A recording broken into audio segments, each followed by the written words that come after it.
today. Welcome in, welcome in. Grab your pillows, grab your blankies. Get yourself ready for another night of late night lucky. We're gonna go ahead and get some writing done as per usual. Welcome in, Krma. I hope that your day gets better. Play my lucky gives you a little bit of solace. And also, hi Tassa. Welcome in, welcome in. Today is a full for 4 hours. Full 4 hours of late night lucky. We're doing nothing else. I'll probably be relatively quiet today. My throat hurts pretty bad. I'm not feeling 100%. So we'll probably do less yapping than normal. More of the other stuff. Welcome, Tessa. That's overall the plan. Or you can't hear me at all? What do you mean by that?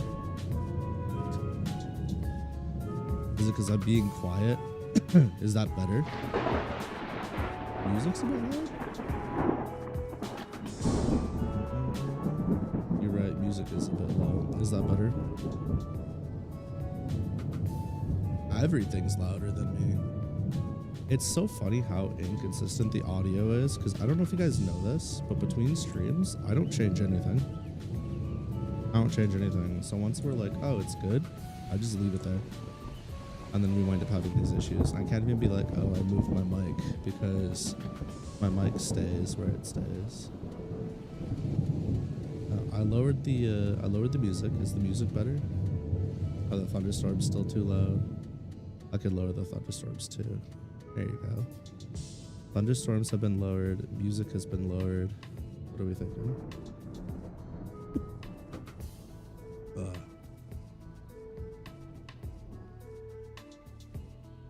You thinkies. I don't be thinking at all. But oh yeah, just to recap what I was saying then. This is going to be a full 4 hours of late night lucky. We're not doing anything else, but be prepared for me to be maybe a bit quieter than usual. I'm feeling a little steamed. My hands are, my voice is not great in pain, so we might be a little quieter, less yappier than normal.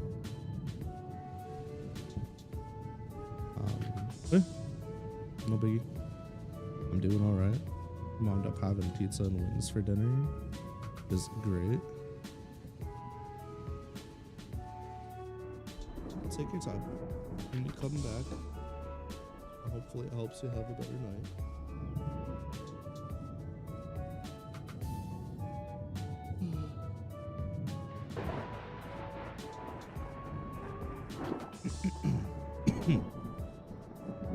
Let's see where we left off here. Left off in the Mimic Forest, editing the Mimic Forest. Team Desma already encountered the Mimics. They already fought the dire wolves, the alpha wolf. We made some changes to conversations and the fight and whatnot, so let's see where we're at. Taiga buckled under the weight of Holly's firestorm. She had her sword sheathed and used her right hand to brace her shield arm. Ever so slightly, she slid backwards on the slippery terrain. That's important. Now, where are you? Her cinna barrier slowly ate away at the flames as the foe Holly walked her down, continuing its billowing beam of flame. Taiga's body was drenched in sweat, and her jacket rippled, providing little relief from the heat. I might be able to do this by myself at this rate. Might be able to string. Oh, that was fucking loud. That was only loud for me though. Good.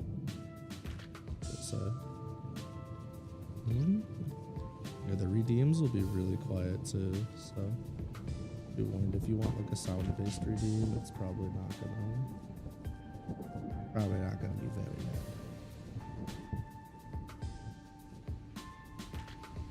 stringy. I'm a string bean casserole, bitch. might be able to do a spun myself at this rate.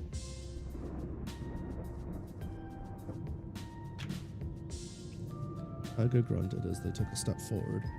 Just need to get closer. It's a barrier.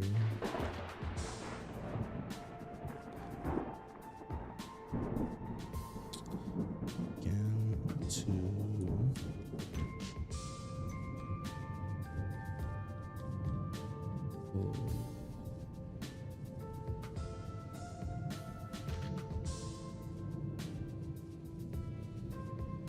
Sitting barrier.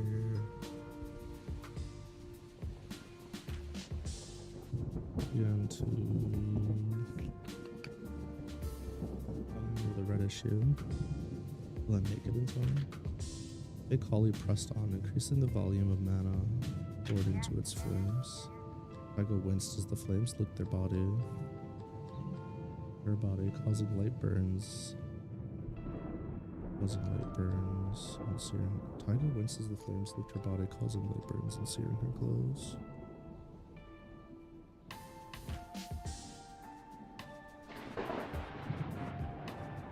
As the flames seared her clothes, her body, causing light burns. Just a little more. She coughed as smoke began filling her lungs. Grimacing at the overwhelming pressure.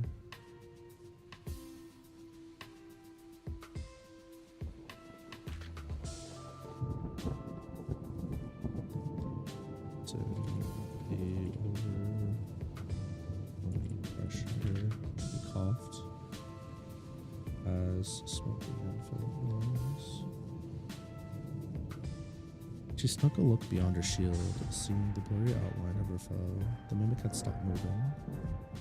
Can't. My legs feel like rubber. Can't do this. I was so close. Just one more step. Taiga's chest rattled with every breath, and her body trembled under its own weight. A picture flashed through her mind of something familiar yet foreign. Felt a nudge behind her, forcing her one more step. Forcing her forward one more step. That's fine. Huh? Her vision refocused for a moment, allowing her to pinpoint Holly's exact location. She filled her lungs with air and channeled what little mana she had into her trusty shield. Her voice was hoarse as it echoed through the burning trees. Backdraft.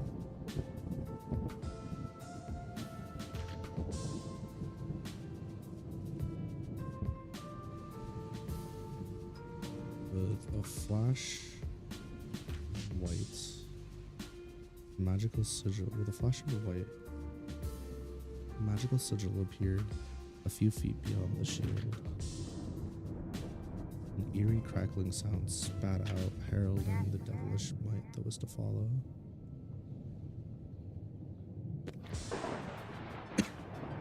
In a split second, a flood of mana rang through the air, piercing through the mimic and great many trees behind it.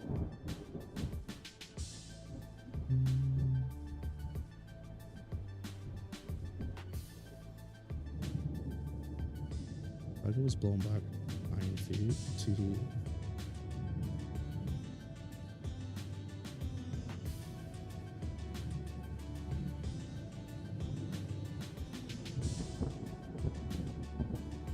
was blown back.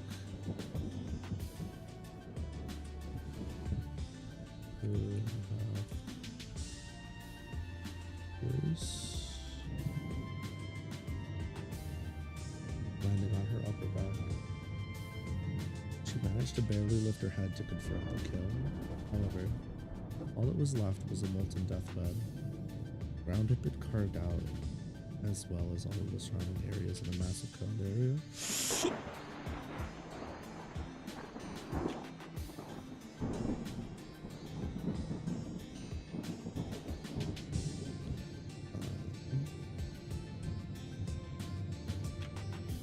The ground.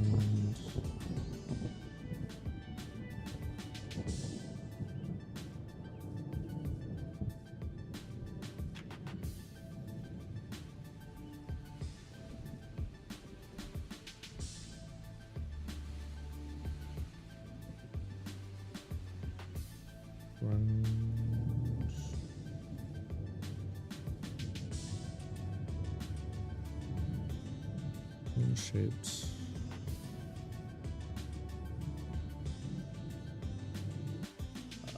Cone shape.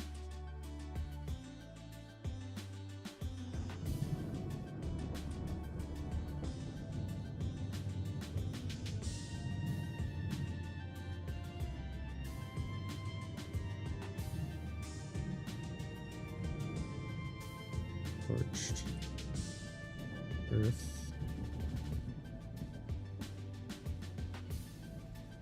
Torched earth. Travel.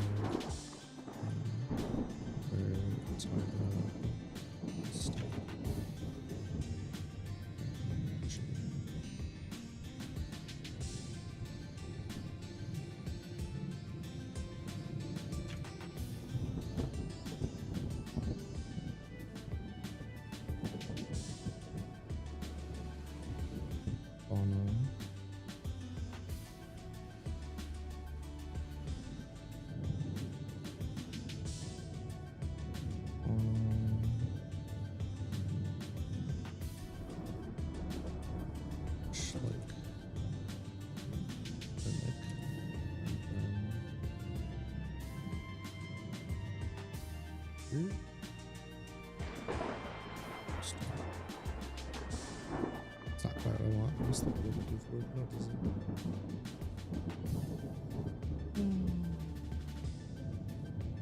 Not decimated. Whatever. Don't care. Fix it later. Brain dying. Welcome back to Krma. Nice. I'm gonna take a nap now. Nice, I'm going to nap now. Becca felt a slight twinge of irritation as she saw 2 more people approach her. Oh, so die. It was nice while it lasted. Clinging tightly to her beloved sin barrier.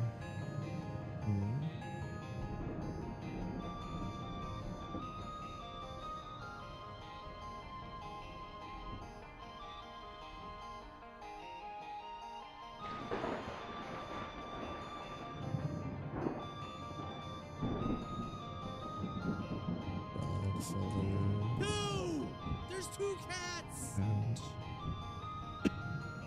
Pokebinonto.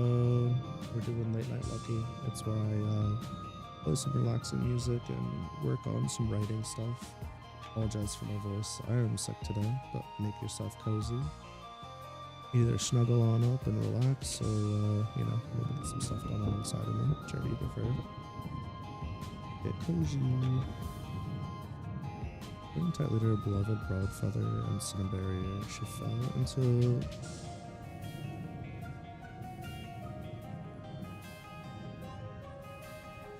it hardly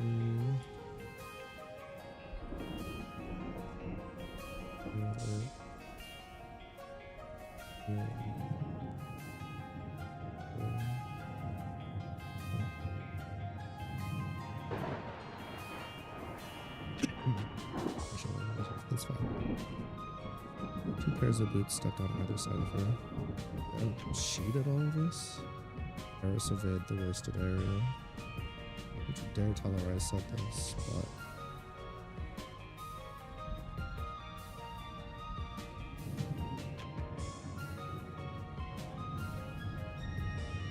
that was...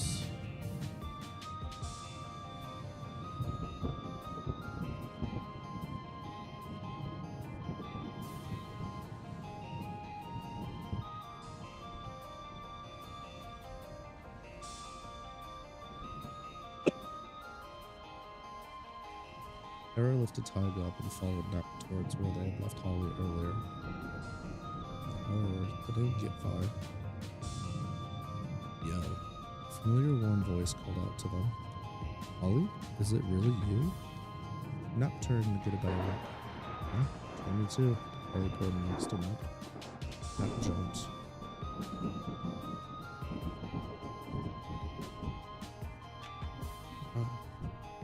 Stop doing that.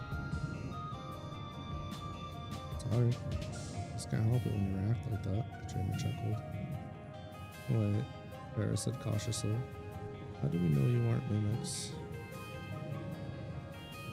Holly raised her hoodie, revealing a massive hole in her midsection, because mimics don't bleed. Holly smiled warmly before collapsing to the ground.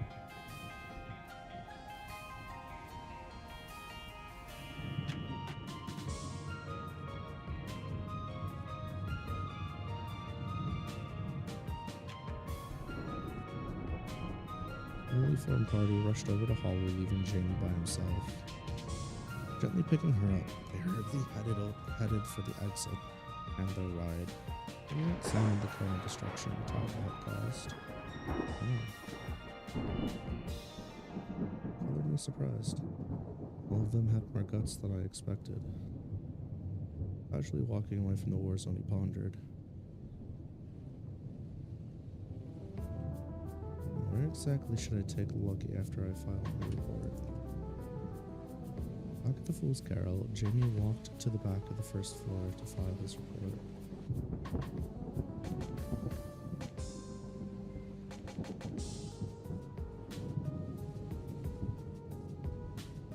Once back at Fool's Carol, Jamie walked to the back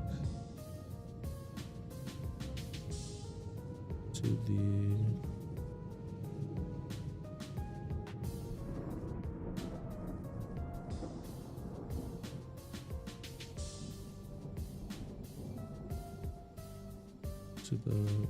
back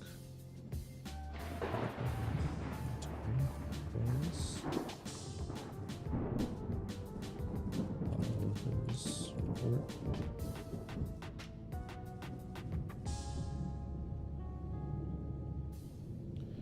This isn't right either. Once back at the Fool's Carol, Jamie walked to the back where the guild counter was to file his report. We could do this. Walk to the back of the guild counter was. He had already sent Holly and her party to a local hospital for medical attention. He had already seen Holly and her party off at a local hospital. After giving his report to an older man with pale skin and a silver coat,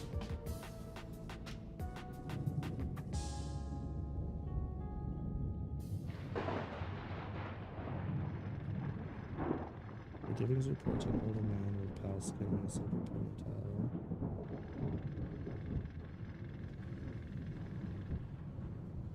That's not right.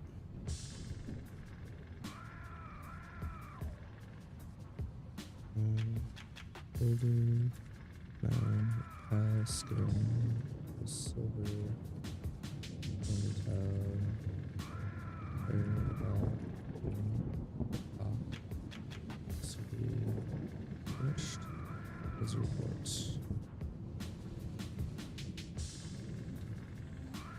Man's golden name tag glistened. It's spelled red.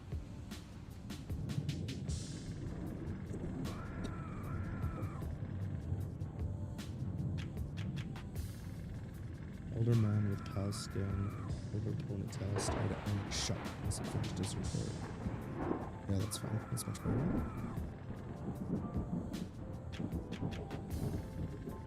Are you serious? His voice was smooth for his apparent age. His blood-red eyes seemed to dance with interest. Yeah, like I said, Holly managed to beat my mimic by herself. Emma said absent-mindedly.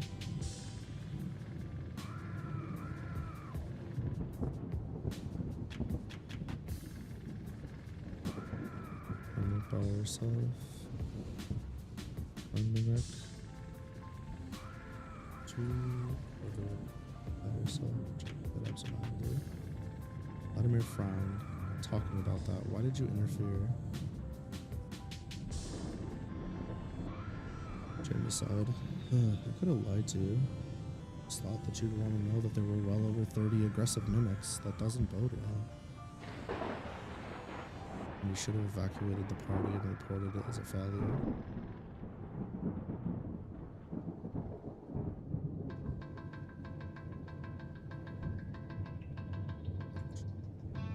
His fist.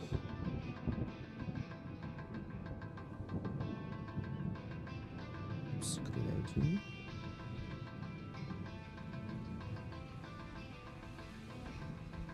Are you sure?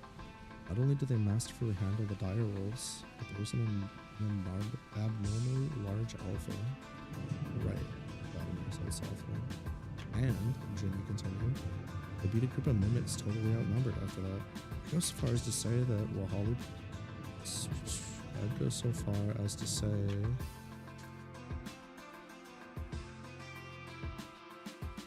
that what Holly pulled off is wyvern material. Each of them should be considered for re-examination. It wasn't just their strength. Strength either. They had almost everything.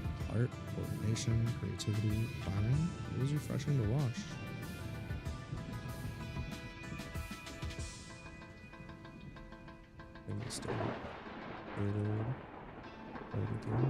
That's considering your recommendation and support, feel free to give them the good news. Considering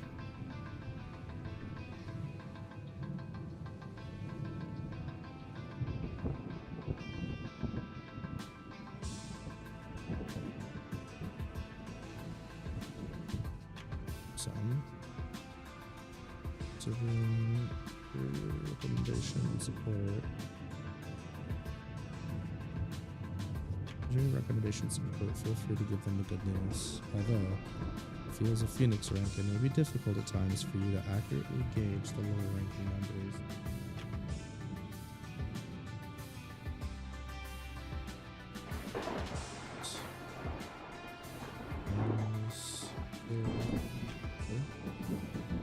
I just don't want to see them being killed over hasty promotion.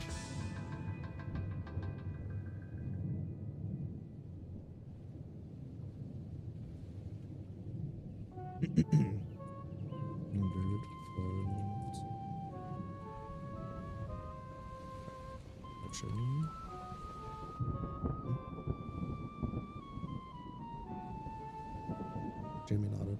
I understand. Oh, and one last thing. Yes? I'd trust them with Lucky. Oh, speaking of Lucky, I'm taking off for the rest of the day. Vladimir raised his brow. But why? What's that got to do with her? I'm taking her on a date.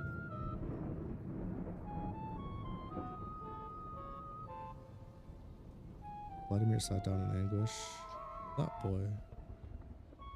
Does she know that it's a date? It's a date.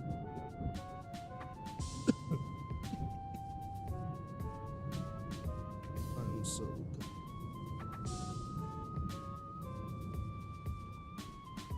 Good thing I'm fucking cute. Shit.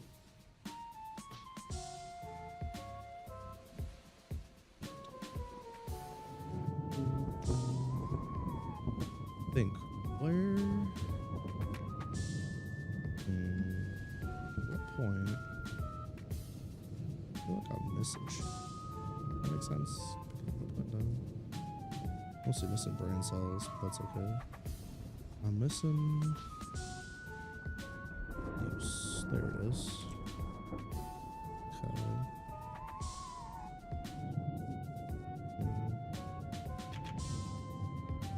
Nice sip of water. Cute.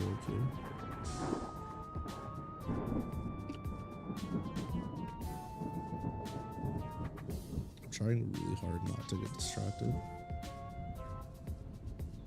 Very hard.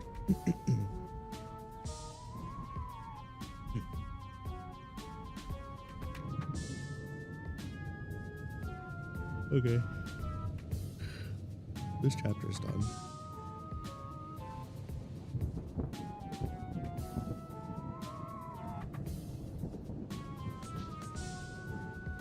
How much was that we just took? Probably not a whole lot. It was almost 1k done. Way easier to edit.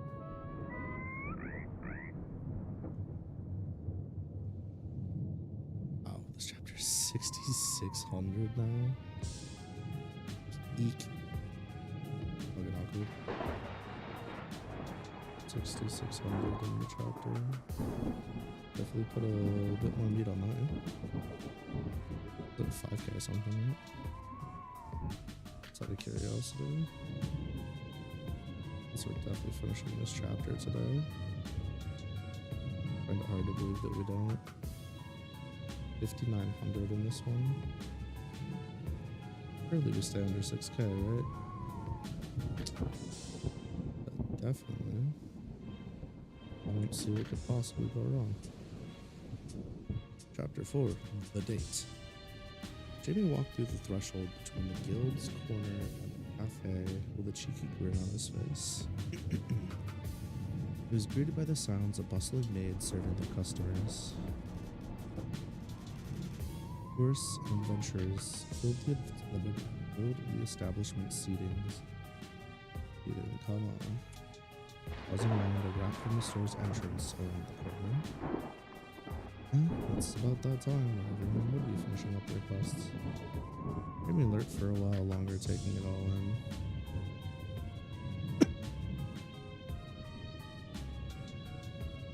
Remember I used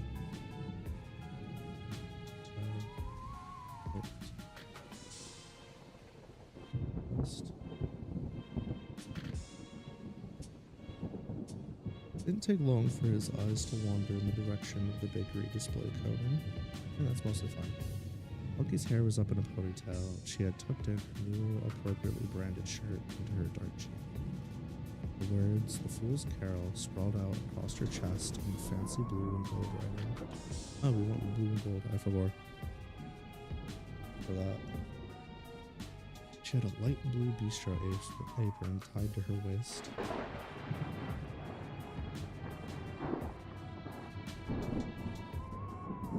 Her face was focused as she carefully alternated between serving sweets, taking payments, cleaning, and keeping the shelves stocked. I don't think the creep vibe is a good fit for you. Carol's voice caught Jamie's attention.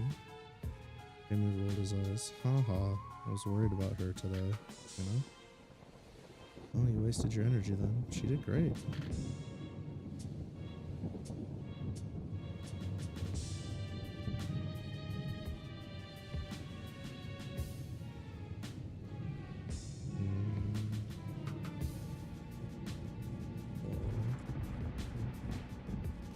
Jamie nodded. Yeah, I knew she would. Although, Carol frowned. I didn't expect her to be so popular. Huh? Jamie's eyes widened. Let's just say she's already got herself some possible fans. I might have to train her to join the wait staff sooner than expected. Oh wow, so she's got a knack for this? Only time will tell. But she did manage to rack up an impressive number of sales and tips today. Belle rubbed her fingers together. I'm not even gonna ask, Jamie groaned. That's okay. I was gonna tell you. Last I checked, she was about 1,000 CDs.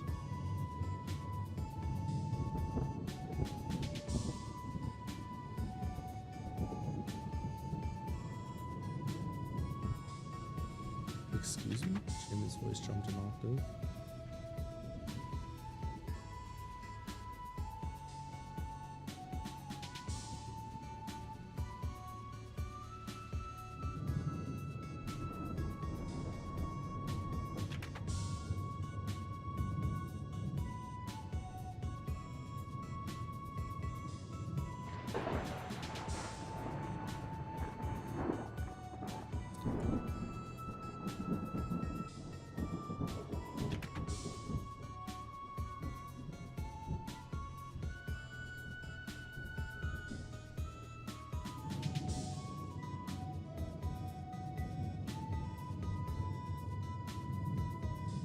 Makes more sense, let's say CDs. Thanks for the headphones. Big appreciate.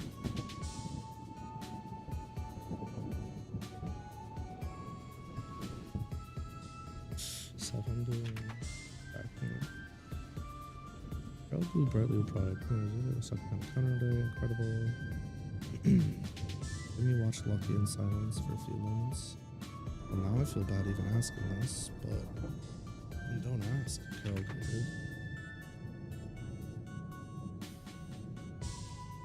Right.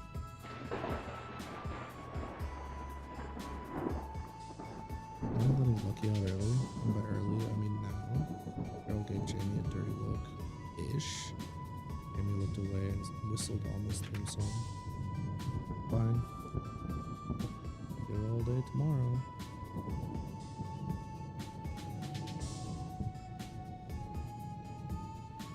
Shrugged.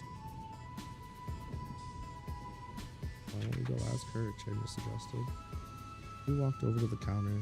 Carol went behind it and Jamie went off to the side in front of the main display case. Fine. Oh, hello, Jamie.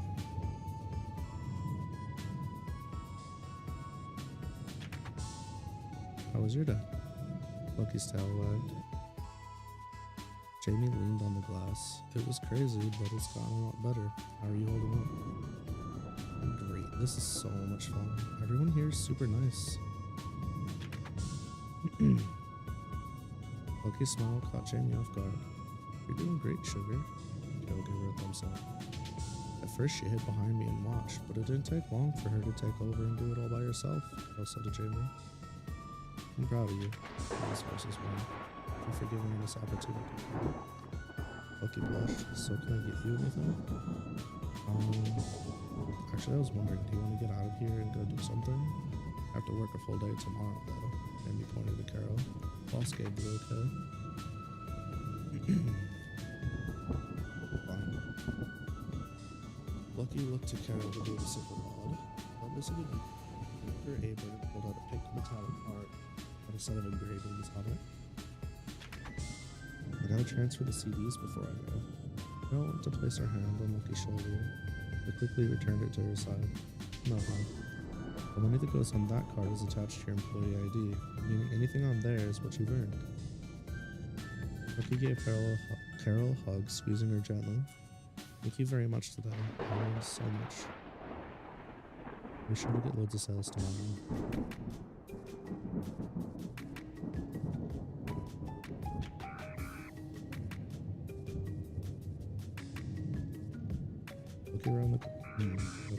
Lucky ran around the corner and grabbed Jamie's hand.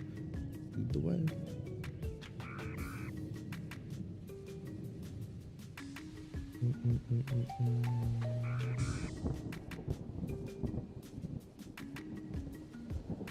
Around the counter to the side. Lead the way, she shrilled excitedly. They have to make a stop first.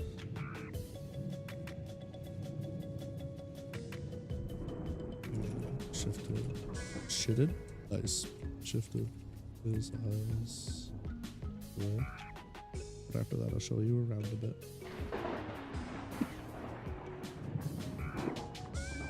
Oh, where's my camera?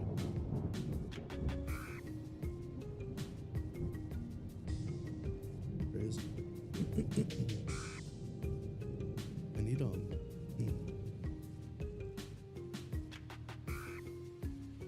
extra fucking long nap.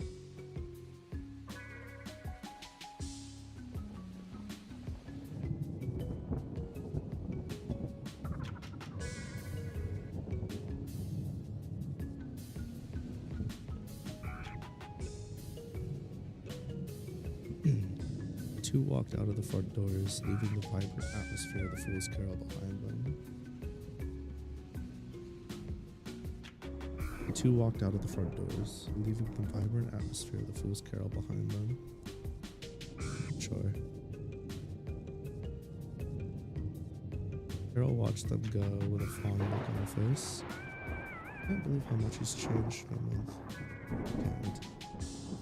Wait until Terry hears about this. Wait until Terry hears about this. Carol looked down at her ring, finger inside. When are you coming home, darling? This is it? Lucky pawed at Jamie's arm. Jamie scanned the massive building in front of him. This place still gives me the creeps. He shivered while inspecting the building's concrete exterior. Large panes of glass on the upper floors gave way to the hospital room where the sick and injured rested. Yeah, this is the place. His voice was softer than usual. I'd like to go in too. Lucky's tail began to wish from side to side. Whoosh. From side to side. Want to meet the adventures you went out with today? Why's that? Amy opened the door, waving Lucky in. Yesterday, when you left me alone in the cafe, I saw them hanging out. It looked like fun, she explained. Makes sense. They are interesting people. Okay, all fine. Jimmy walked to a nearby desk where an employee had been checking people in and flashed his gun. He quickly explained why he was there to visit the group.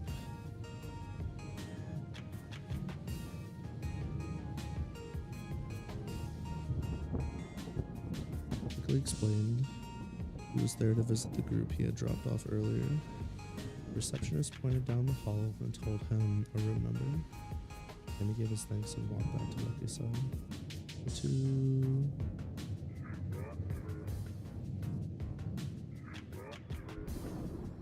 walked silently for a little while until arriving at the elevators.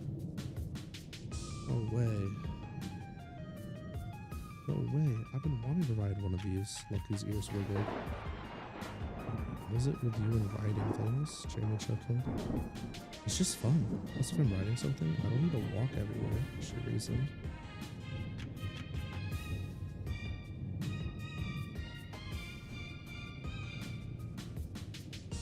There's that freeloader engine. I'd expect. Oh,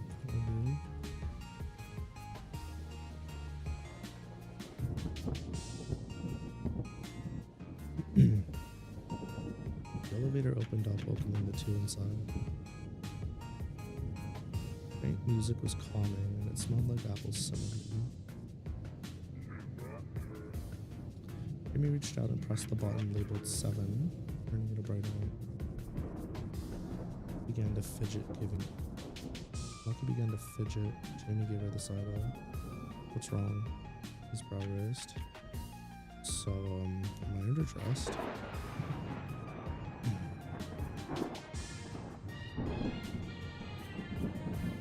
Her voice was low. For what?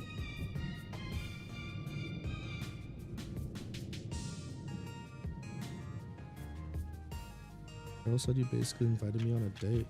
You got dressed up really nice today. I feel like I should change. Lucky studied Jamie's face intently.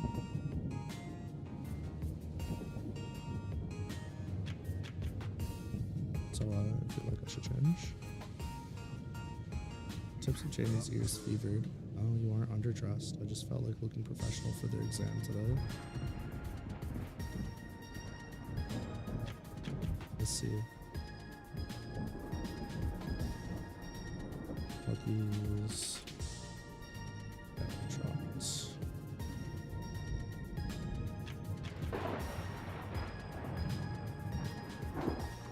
Jamie felt a twinge in his chest. Well, if I'm being honest. Well, if I'm completely being honest, bro, please send help. If I'm being completely honest. He hesitated. It's not a date. I see.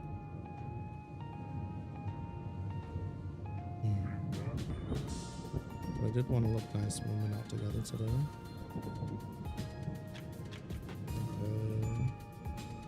Okay. But I did want to look nice when we went out together today, said calmly. Loki smiled. I could change them? I don't need my permission to change, you dork. And he blushed as he turned away.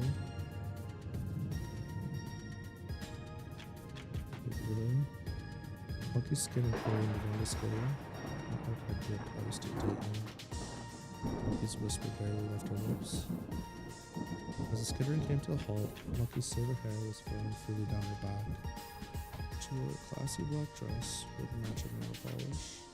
Lucky's were replaced by heels and a gilded ear.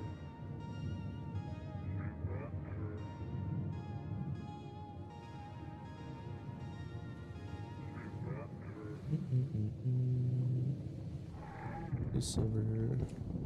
Wooden tiles were. Further down her back.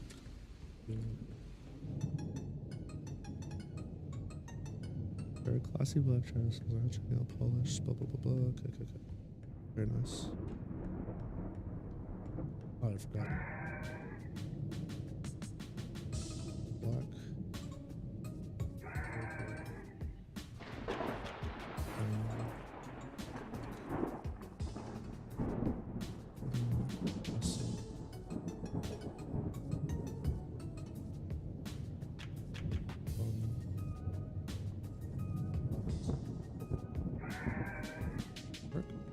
Is.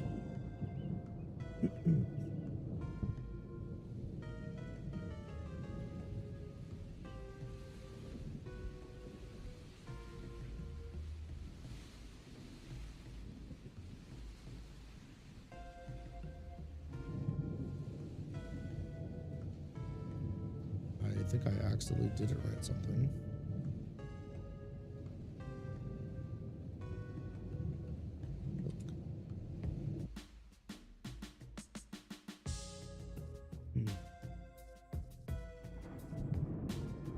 Hi Karen, welcome in. How it do? How it doobie doo? How it Scooby Dooby Doo? What's wrong with me? How do I stand? You're okay, just vibing in the right place. We're just vibing. This is just you and Millie grab a fucking blanket and a pillow. Also, split lives looks crazy. By the way, from what little I actually got to be fully attentive and present for.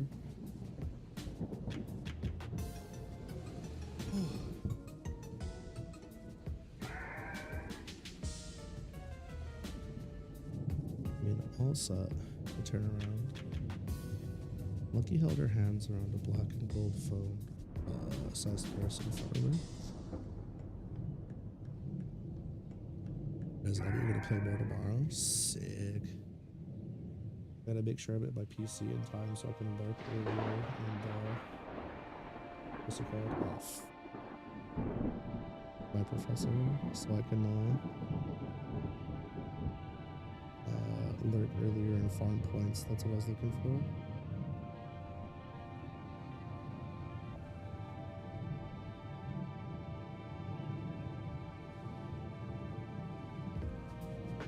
New ones, chat, sorry.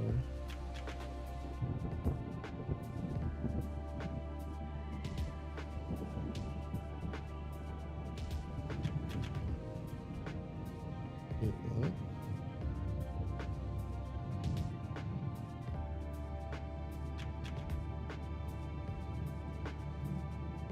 Okay. I've returned.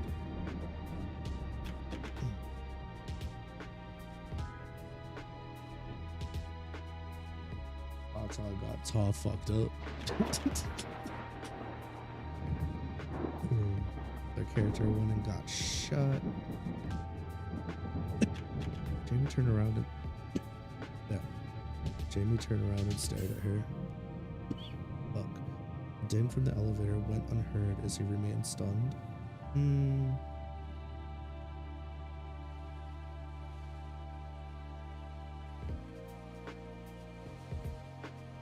Bewitched. Is that the word I want?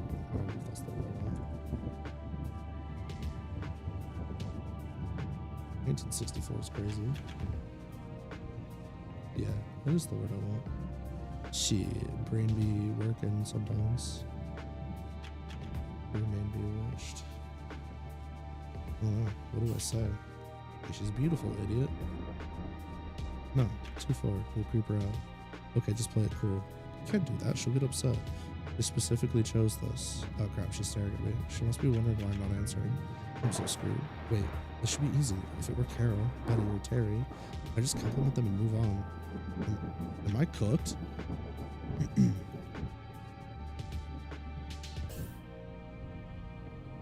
We felt drip, sweat, down, back, snack. As he remained stun locked. Hello?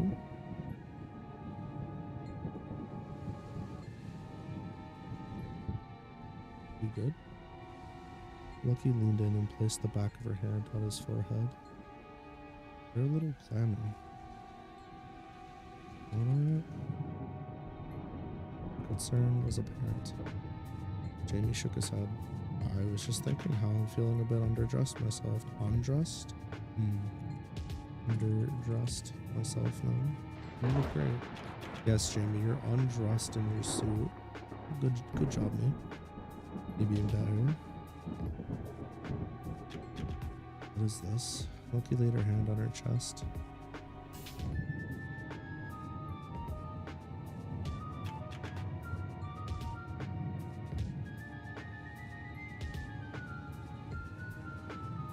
You guys must be those sections.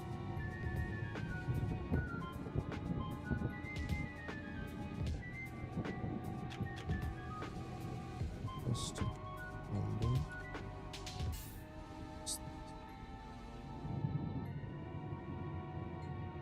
Smiled sweetly at Jamie. Couldn't find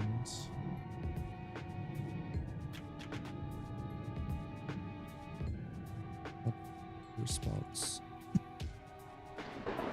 You two lovebirds make me sick. Maybe I'll need medical attention next.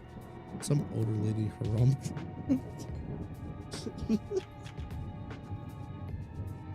Why did I say that?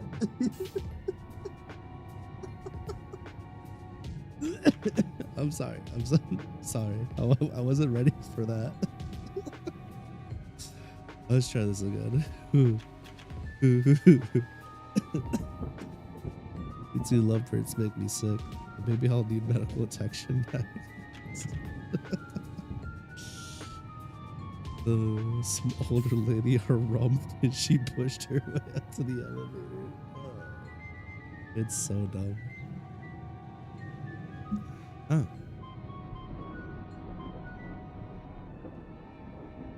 Saved.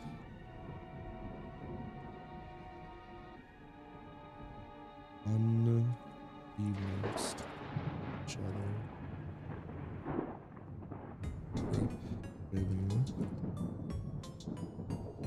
Lucky.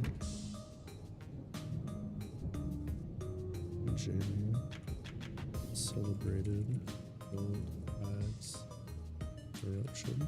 Does that mean Gold Tags? Sorry about that, ma'am. Jamie apologized. We were just leaving. The two looked at each other as they stepped off and quickly turned their heads in opposite directions. So what room are they in? Lucky stuttered. Being tripped over 707. Jamie responded a little too quickly. The pace quickened, racing down the hallway. Someone save me. I'm gonna die from embarrassment. Jamie's eyes landed on their destination. Finally.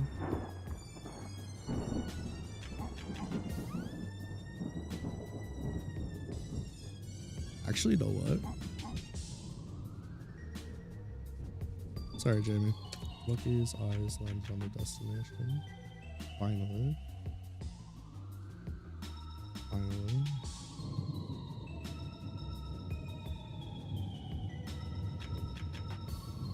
Waited patiently for Jamie to reach out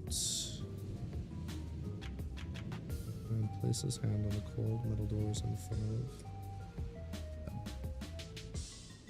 She waited patiently for Jamie to reach out, place his hand on the cold metal doors in front of them. Fine. Were labeled with a set of large bold numbers, 707. It was. What's happening with the speed running? Like over.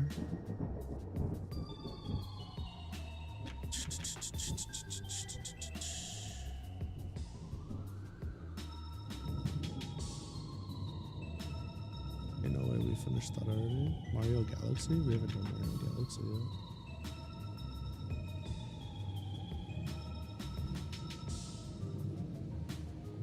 Nice.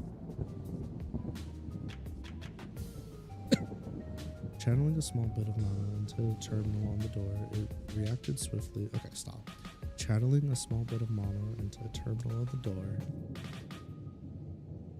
caused it to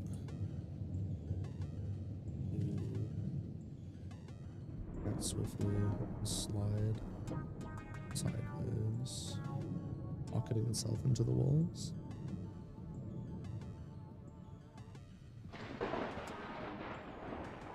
Silently. The inside of the room is far more spacious than the entrance would lead one to believe. There were 6 distinct areas where beds with various machines were placed. There seemed to be a bathroom door on either side of the entrance and a little kitchen area in the back of the room. Massive panes of glass that led to the balcony let in ample sunlight for the weary adventurers inside. Jimmy's gaze traveled to the 2 nearest beds. Tara was asleep on the left and Tyga on the right. I don't have any bandages, but an IV bag labeled Ryan. It's hooked up to them. To her. Tyga's left arm was wrapped up, had a slime-like substance under burning. Ryan was also being pumped into their veins. The other 2, Jimmy wondered out loud.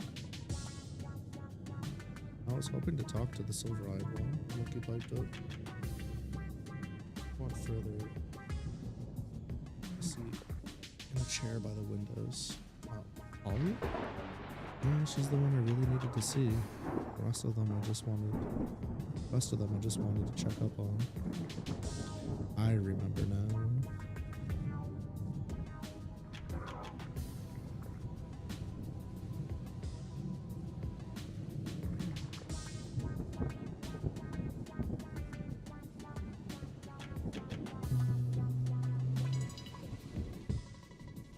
About asking us to walk to the counter, Carol behind. Oh, Jimmy, how's your day?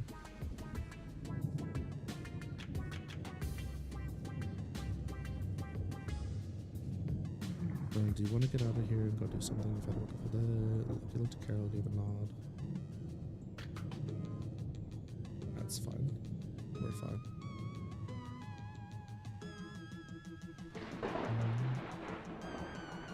She'll be back soon. One of the bathroom doors opened up and Nept walked out, joining the conversation.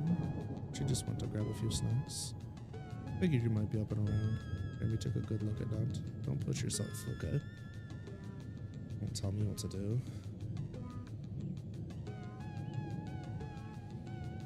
Nept said dryly. Lucky started walking towards Jamie. Just worried about you. You don't need to defend your boyfriend, I'm just tired. I'll nap it off shortly. Nept flopped onto the bed next to Tara, going to sleep.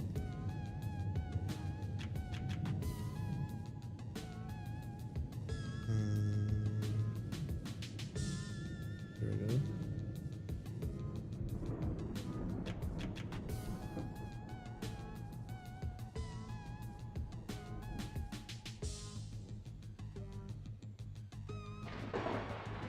These eyes guarded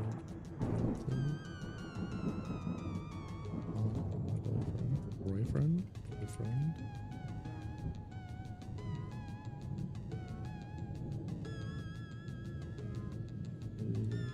Voice based.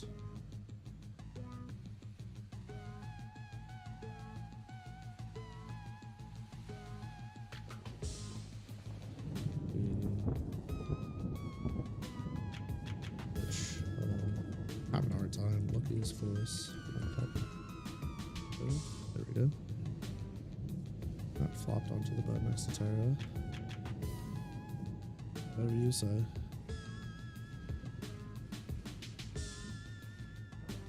Anyway, I'm going to sleep. Within moments, Nep was dozing off. Oh wow, she wasn't kidding. Jamie laughed under his breath. Doesn't seem very good. Doesn't seem like he's very good with people. Lucky plopped down next to Jamie. I think so. When I saw, she cares greatly about her friends. Sure, she's a bit prickly. That might just be part of her charm. Jamie shrugged. See? You get it. Hey Astro, how's it going, honey? Oh, come in. See? You good. Oh shit. Astro with the 5 months? Appreciate that. Tired? Oh. Keep yawning like a doofies. Like a doofy. I don't know if I need a bot to tell me 3 times that somebody subbed, but okay. I still can't figure out which bot it is telling me that. I gotta go through my bots again. At some point. Kids aren't sleeping yet? Use the brick. So you get it. Holly's voice came from the entryway. How's it going, Jamie? Holly seemed to be moving about normally. Milky eyes quickly moved to each of her companions. In her arms, she had various snacks from candy bars all the way to chips. And funny, I know I tried.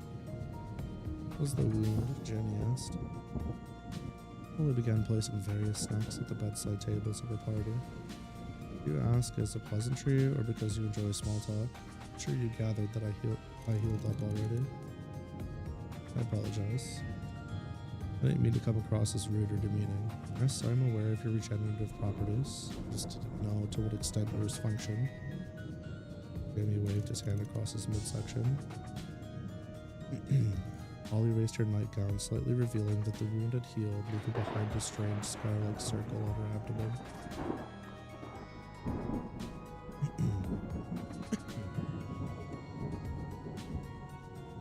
Lucky looked on in interest, and Jamie nodded with delight. It's pretty impressive, you know? Holly had finished distributing the snacks and joined the pair sitting by the windows. If only everyone saw it that way.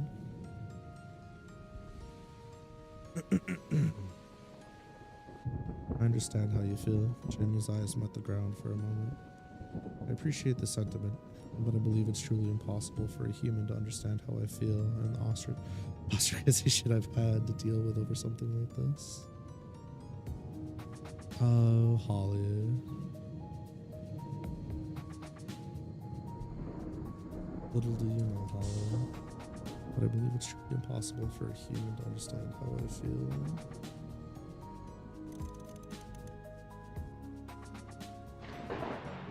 I suppose you may be right. Expression changed to a lighter one.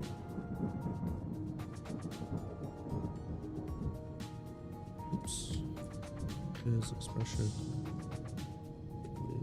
changed to a lighter one. Well, I'm here on official guild business before I take Lucky out on the town. I presume this means Vladimir has made his decision. Holly crossed her arms. Yes. Vladimir would like to extend the rank of Krma to you and offer your party the opportunity to expedite Taiga's sparrow rank, Jamie said with a wide smile.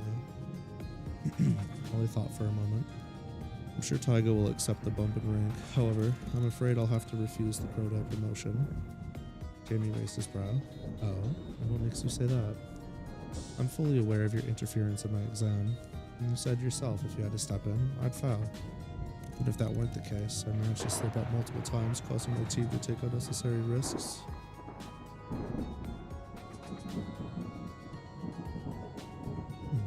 Lucky's eyes darted between the two as the silence grew longer. Jamie stood up and offered Lucky a hand. Holly hung her head as Jamie began to walk out with Lucky at his side. I'll give you until the end of the week to make your choice. He stopped for a moment. Personally, I believe you are an exceptional leader. Your ability to maneuver your team is uncommon, especially with a new recruit. Not only that, but you managed to best my mimic. That alone is worthy of Crowdad rank. Yeah, but Jamie cut her off. If I were you, I wouldn't let your team know that you were thinking about declining the promotion. I'm sure that would turn out to be a headache.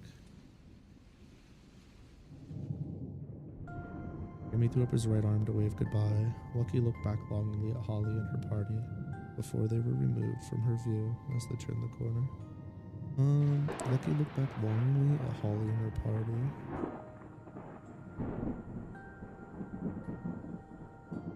Before they were removed from her view as they turned the corner. Sure, it's a weird sentence. I'll have the editor double check this one. Comment.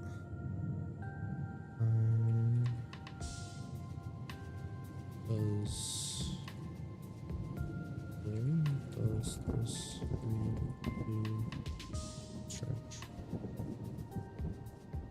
Okay. Tyga's cover's ruffled.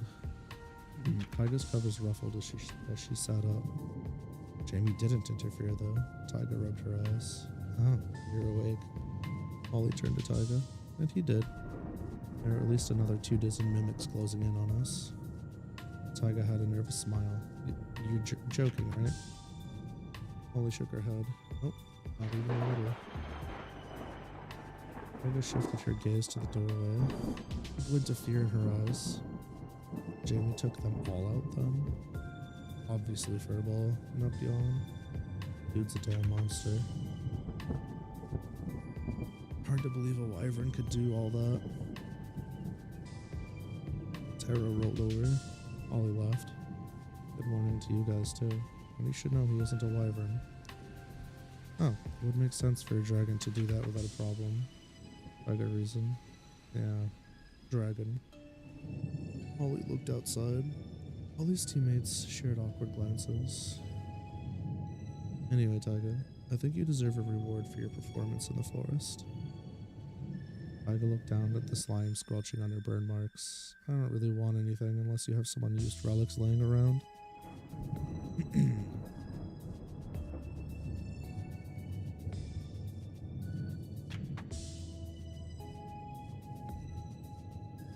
Reach. Light stand. Snagged. Oh.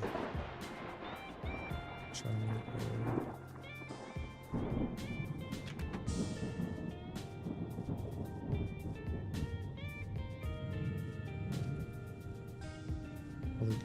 Actually, I thought of something you might enjoy more. Why don't you give us a team name? What will it be? Tara wondered. Not topped onto a counter. Let's just hope there's some creativity stashed somewhere between those fluffy ears of yours. Tyga's eyes shone with excitement. Decima, she blurted out. Tarako.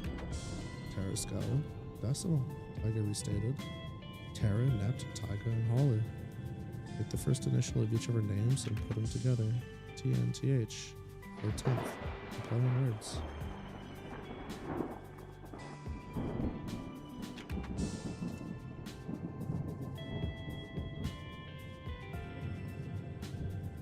Tyga slipped forward to her gown pocket. Missing an E there, furball.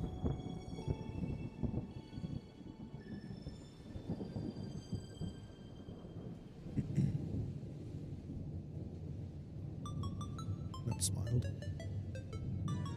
Holly gave a thumbs up. I like it. Kinda good with it. Tara rolled back over. Everyone likes the name. We'll be known as Team Decima moving forward. Holly grinned. Now we just have to complete a bunch of quests to give the name meaning to the guild, Holly exclaimed. By the way, Nap said, you did alright out there. Me too. Flushed.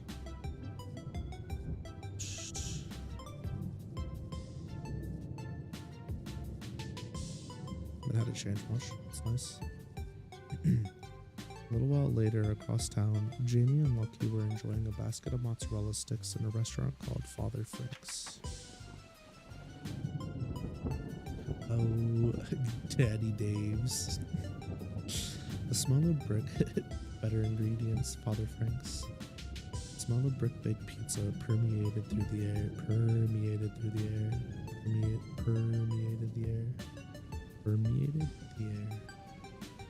Smell of brick-baked pizza through the air.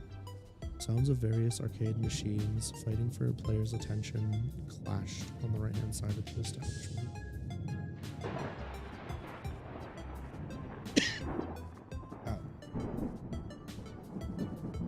The two were seated on the left-hand side of the building across from each other. The black and white tile beneath them seemed to have eye. Jamie dipped his mozzarella stick into a cup of warm marinara sauce. As he took a bite and pulled it away from his mouth, cheese trailed from the onion half. He disconnected the cheese with his teeth and made a circular motion with the rest of his stick, causing the stringy cheese to wrap itself around.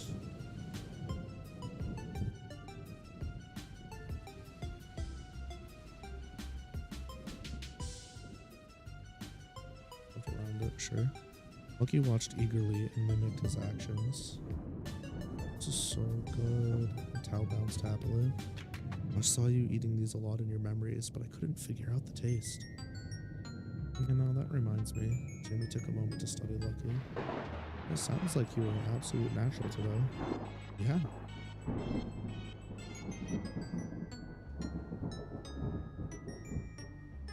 Carol said I did really well.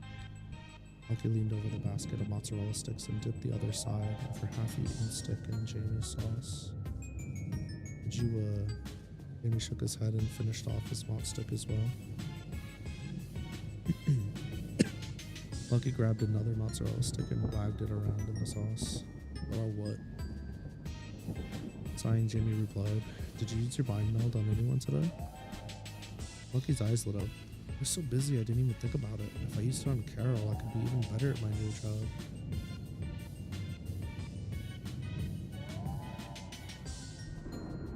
That's a good idea, Jamie. Thank you. Might change that. Jamie's face was expressionless as he took a bite of his sauced-up mozz stick. He chewed slowly as he watched Lucky happily mowing through the basket of food. Lifting his left arm, ran his clean hand through his hair.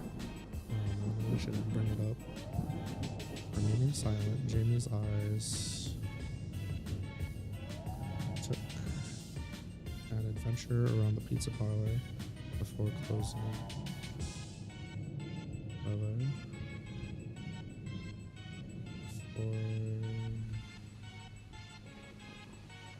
Remaining silent, Jamie's eyes took an adventure around the pizza parlor.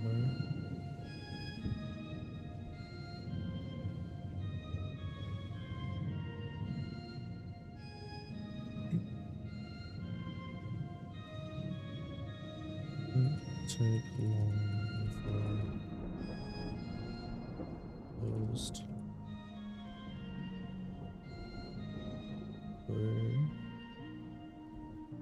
Closed. Yes. Bargaining. Sounds of pinball machines, staff chattering, fighting games blaring, and patrons clamoring busied the air.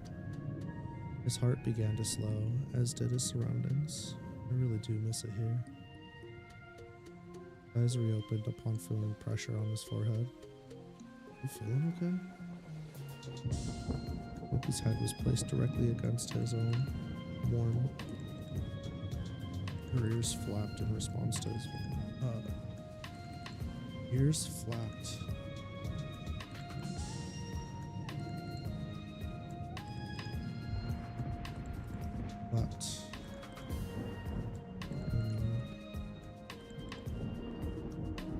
Rhythm.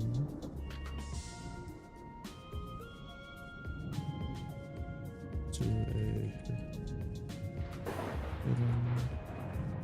rhythm.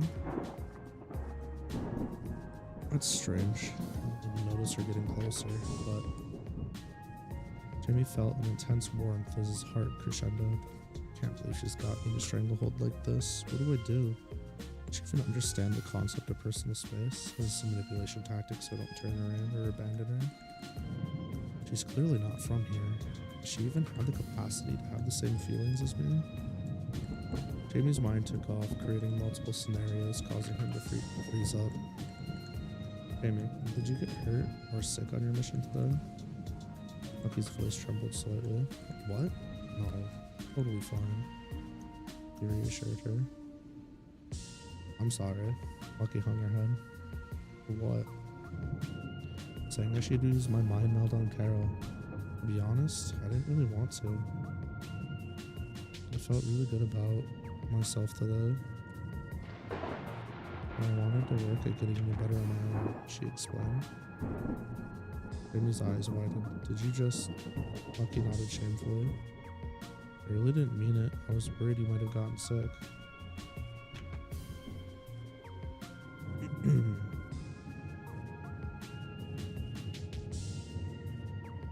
Okay, it's fine and well. Don't mind you using that on me. I do prefer you to ask first though. I know it's selfish, but I'd rather you don't do it on anyone else. Do it to anyone else. Partly because that's not something that can be passed off as magic or trait of any of the races. The other part, well, the thought of it made me a bit jealous, I guess. Jamie shrugged. Lucky cocked her head. What would you need to be jealous of? What would you be jealous of? Do I really need to spell it out for you? Jamie groaned.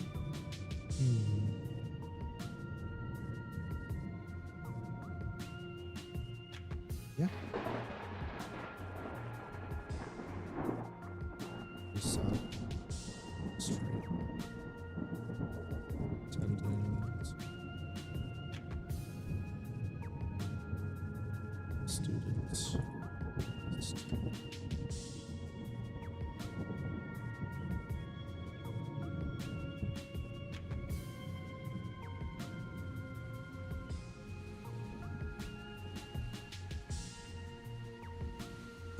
Fine.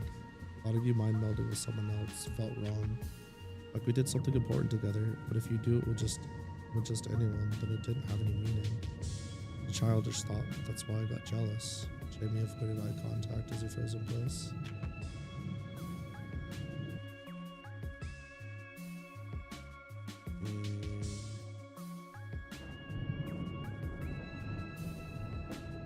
His legs.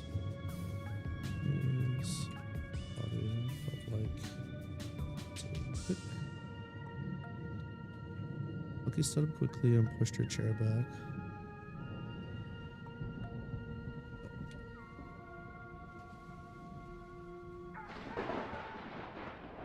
Use the bathroom.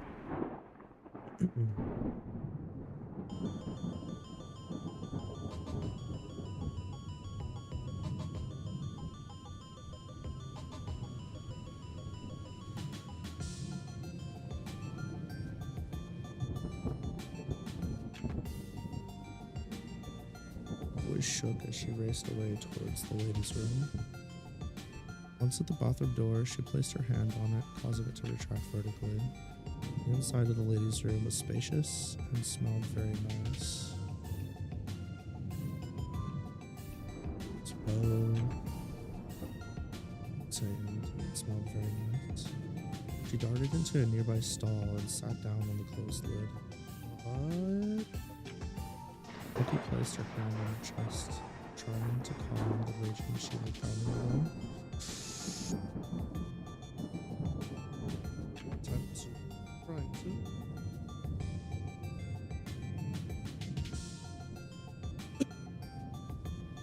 Hold on, I gotta mute.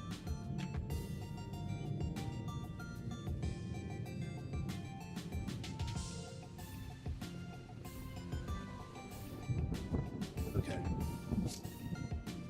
That sucked. Ooh.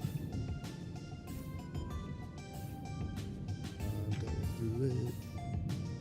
Gotta stick it to.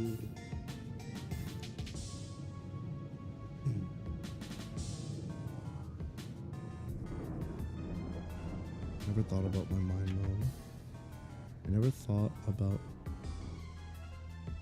my mind meld like that. This face is so cute.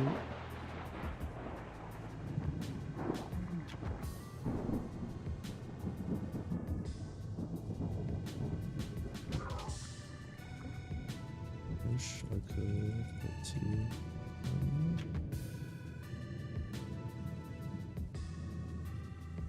just a little bit.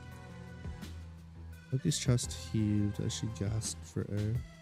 Her body and clothes skittered, causing her to lose form momentarily. Keep it together right now. Keep it together. I need to get back out there. The door to the bathroom opened.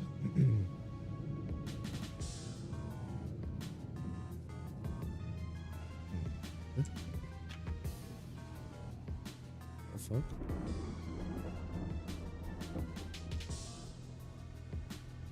Someone goes in.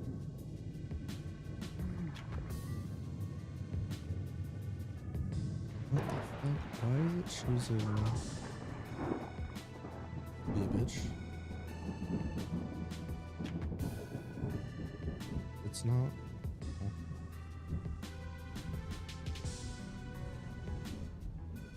What? That was super weird. I couldn't hit tab because it would tab a completely different line. That was odd. The door to the bathroom opened and Lucky could hear someone walk over to the sinks. Where she could go. Waving her hand over the toilet, she caused it to flush. I don't want anyone to know I was just having a freak out session here. Opening the door, Lucky nosily.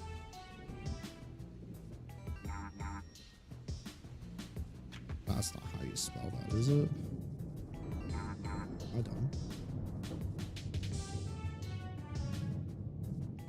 Yes, those are good.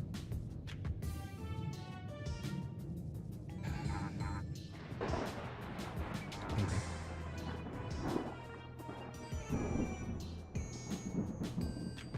Okay, how did it be? I'm funny. Closely looked at the person who came in. There was a girl with light green hair and tan skin. Her yellow eyes reflected brightly in the mirror. Does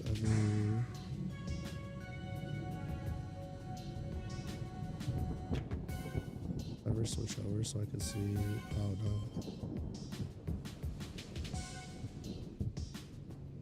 Never did show me.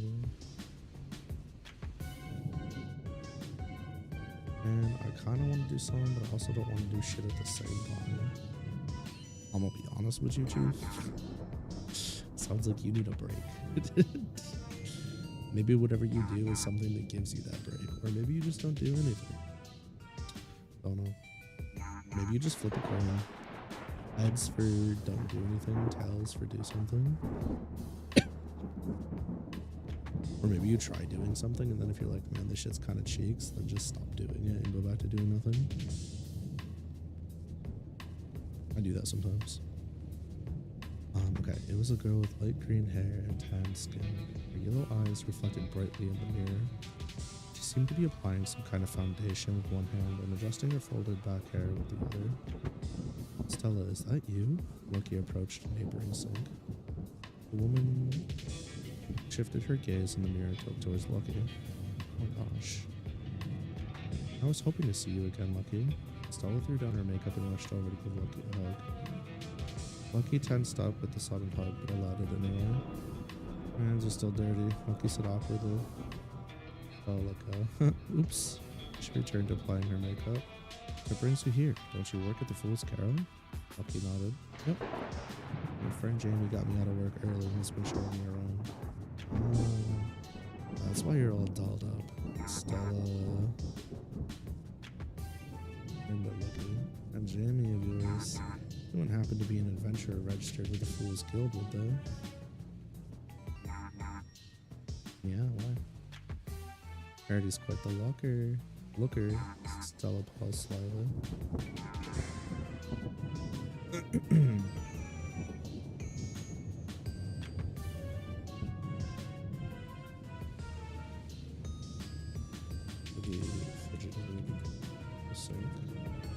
It was easy on the eyes, as they say.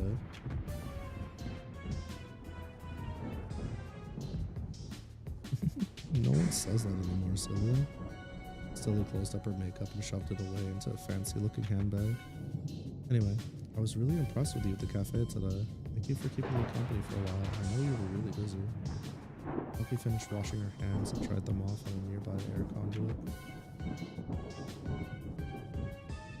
Actually, I wanted to thank you for talking to me. You really helped calm my nerves. Something about your voice was so familiar it put me at ease.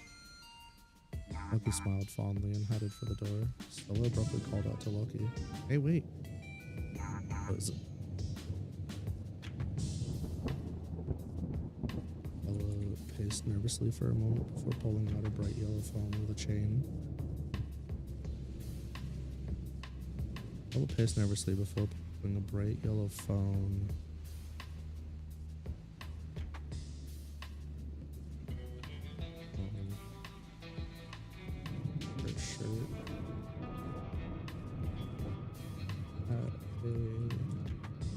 Chain coming off the top,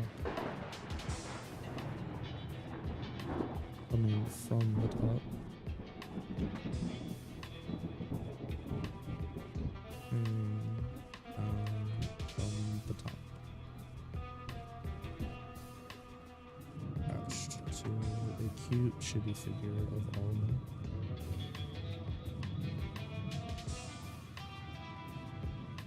She held her phone in front of her face. Will you exchange numbers with me?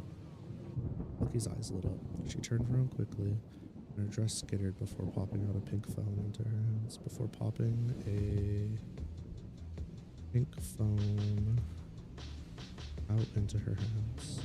Looking back around, she excitedly pranced over to Stella and held out her phone. Ding! The chime of the phones verified the information transfer, and Lucky looked down at her phone to take a look at Stella's profile information. Her eyes widened. You're a fan of Algo too? Lucky exclaimed. Stella covered her mouth.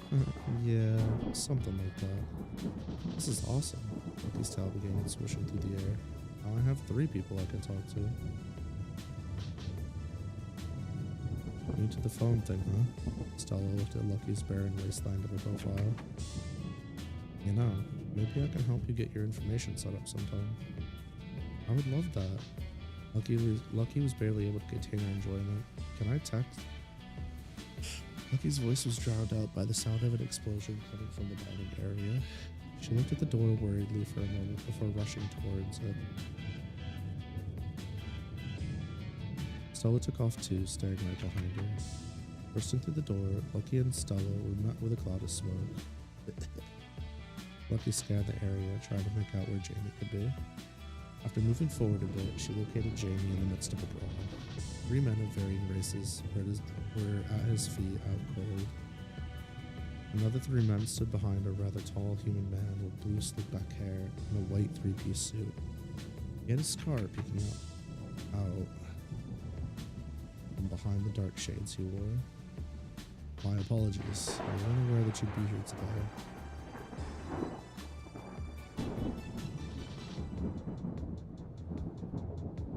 To be written. Well, hello, beautiful. What'd you do? Huh? Nothing at all? Huh? That's crazy. Oh, I love you.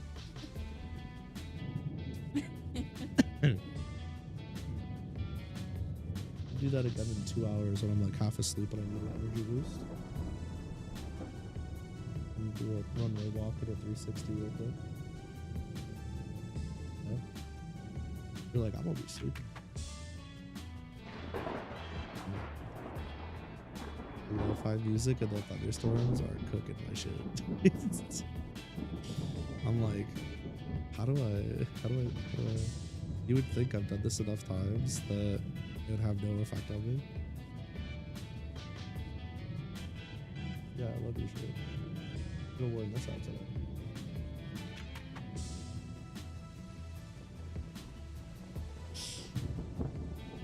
so cute.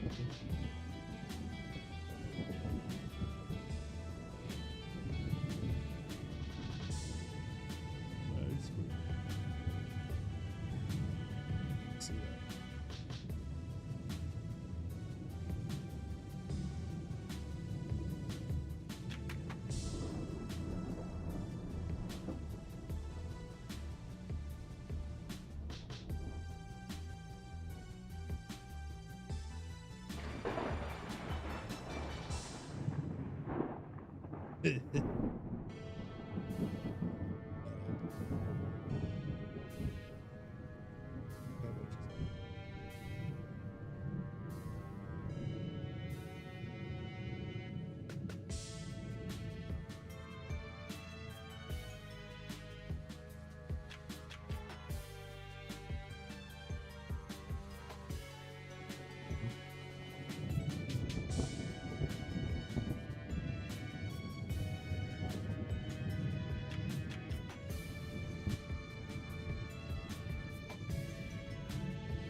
I gotta check something real quick.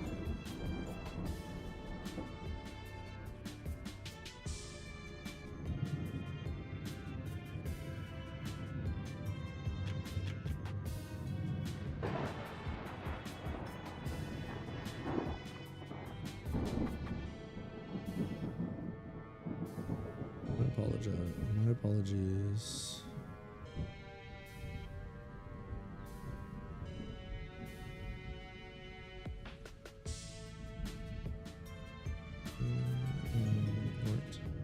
Post language to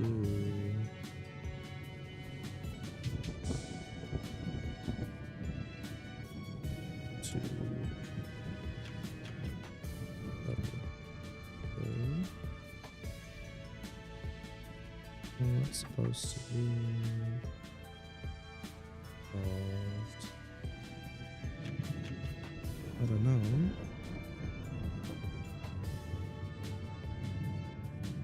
Could have rescheduled a meeting for another day. I'm gonna tilt his head slowly. Let me raise an eyebrow. I know who I am, but I don't know you. It was unfair that you know all about me. I don't even know your name.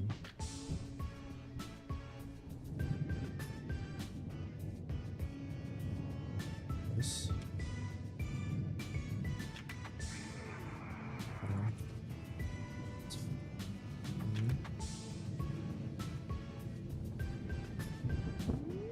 Remember.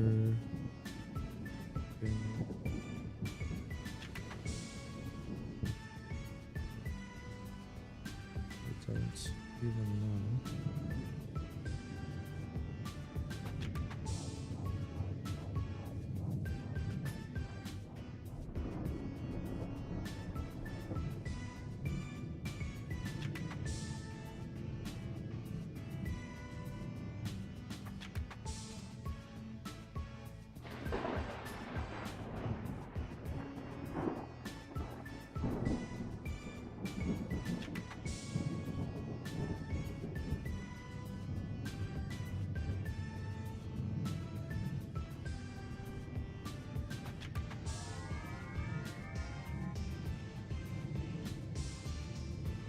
Where is he?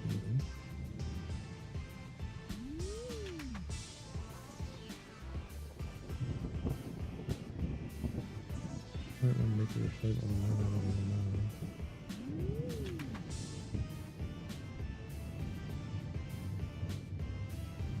And then this is Jamie. The predator with is. What is your name? Man fiddled with the toothpick in his mouth. Bonnie Brightheart, nice to meet you. The kid. You'd be wise to remember is the part of ages. You'd be hard pressed to find a soul that isn't left aware of you. I see. Thank you for your advice. Now will you please surrender peacefully? Jamie glanced at the bodies beneath him. Unfortunately, I cannot. However, I won't be fighting you today. However, I won't be fighting you today.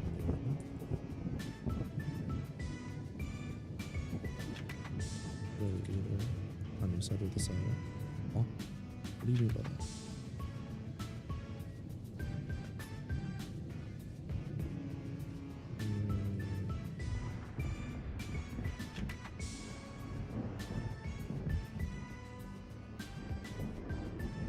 Relaxed slowly. Exactly as I said, Donnie took a step forward. I have no intention of trading blows with you today. Agreed? Any joke? Not mistake me for a hired hand that would fall for your level of parlor tricks.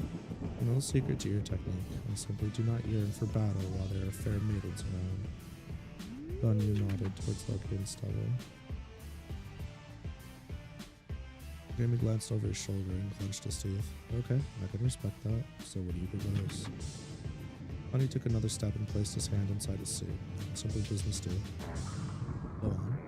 Bunny remained in a combat-ready position. Bunny pulled out his phone and flicked the screen a few times before showing Jamie a picture. You see, kid, Father Frank here owes the Marriott Mafia some money. I'd be willing to forgive that. But even pay him even compensates the mess here. Bunny motion towards the giant hole in the wall. Is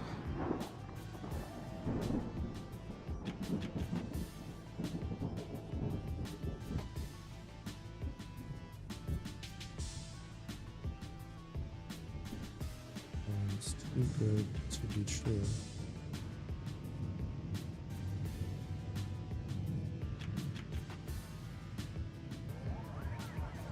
What's expected of me? Trickcast. You would meet up with me for a talk at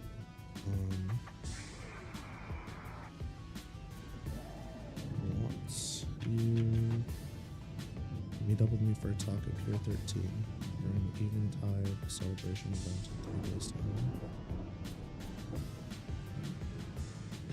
Amy eyed the phone suspiciously. May I? Go ahead. Donnie tossed it over to him. I've had experience with your guild's contracts in the past, Jamie hissed. It's a predatory stuff from the old days. I have a deal. Release Father Frank from this.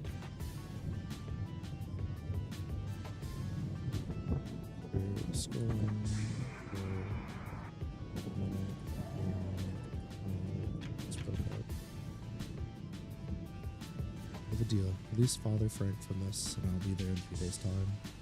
Jamie walked forward and handed Gagne the blue phone. Gagne went to grab it, but Jamie didn't let go. I just want you to know that if you don't honor your end of the bargain, I will find your guild and wipe it from the map. Wipe it. Wipe from the map. Whoa there, kid. No need to get so hostile. I learned that someone important to me loves this place, so I was gonna settle up today anyway.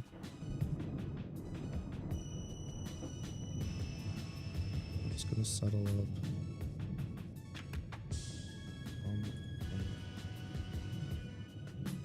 Let's figure 2 birds, 1 stone. And your small grew large. I just figured getting involved. I'd kill 2 birds with 1 stone. On your smile grew large. Plus, any man who doesn't honor the word is no man at all. Now are they? What the fuck? Then you moved to the side, allowing him to pass by. Sorry for the trouble, old man. Ronnie motioned to Father Frank's terminal, and the proprietor slid forward. Surely this will cover it all and then some. Beep. Frank's eyes widened upon seeing the total Gagne paid. Anya noted and turned around to pick up his fallen Krmas one by one. The weight of the limp bodies had no impact on the speed of his movements as he carried on. Once he walked out the gaping hole in the wall, he looked back to Jamie. I will be seeing you again, kid. What a strange guy. Maybe silent and picking up some of the leftover furniture. Are you okay? Lucky ran over to him and gave him a hug. Yeah, the 3 guys I fought were no problem. Lucky shook her head. That's not what I meant. That's not what I meant. Love this place. Oh yeah. Jeremy looked around surveying the damage that had been done. Franks will be fine. It's been through worse. I'm gonna go talk to the old man, make sure everything's straight, and take this statement. Sorry, I gotta work on our date. Lucky smiled softly. It's okay. I'll have you to myself later. Myself later, she teased.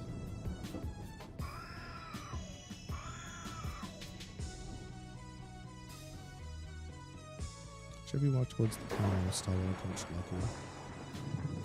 This is awful. Stella watched as kids ran out from the arcade. I didn't know the mafia was still active.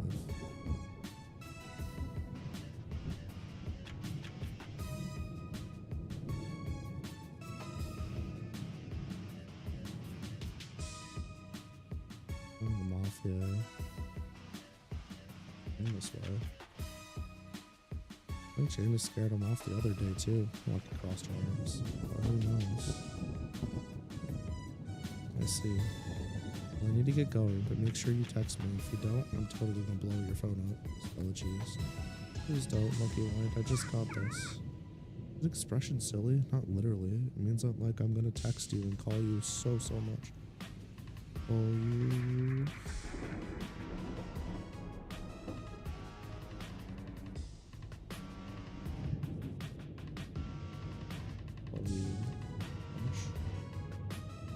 Blushed. That sounds nice.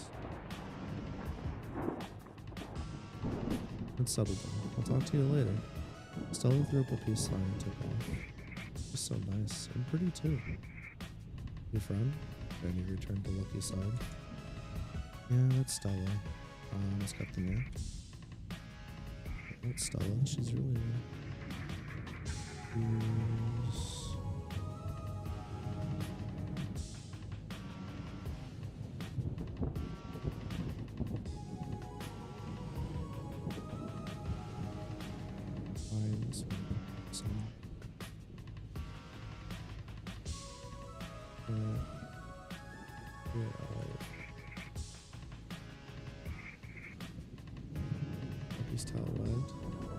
I'm happy for you. Huh? Everything's settled here for now. I'll drop off my report at the guild in the morning. Say we head home for the day. I like that. Once the pair returned home, they booted up the TV in the living room and loaded the fidget.tv app. Lucky had already shifted her outfit into a loose black hoodie and a pair of thigh highs. Hainme was coming out of his room wearing a black hoodie with matching joggers.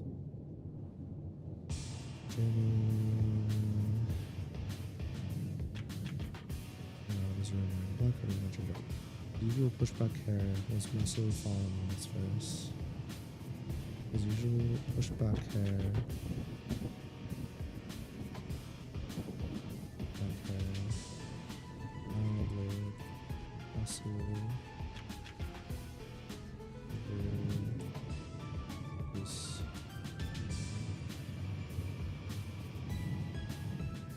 Called out to him as he was yawning. Hey, can you get some pop? Lucky caught a glimpse of Jamie's chiseled midsection.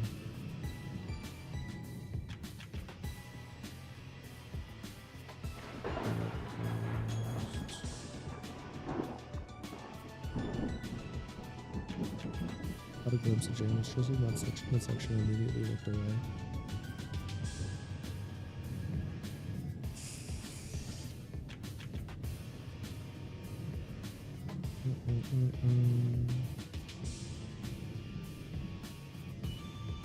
Oops, here's what?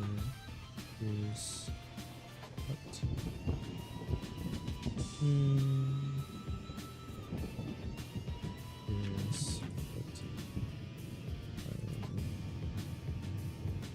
Forward. Is he so fine? I'm not embarrassed. I'm shirtless dozens of times. Lucky stared at the ground in front of her, trying to imagine her eyes drilling through the hardwoods. Awkward. And held out a a bowl of popcorn in front of Lucky's face, causing her to slap against the couch. Yes, please. Lucky grabbed a handful and shoved it into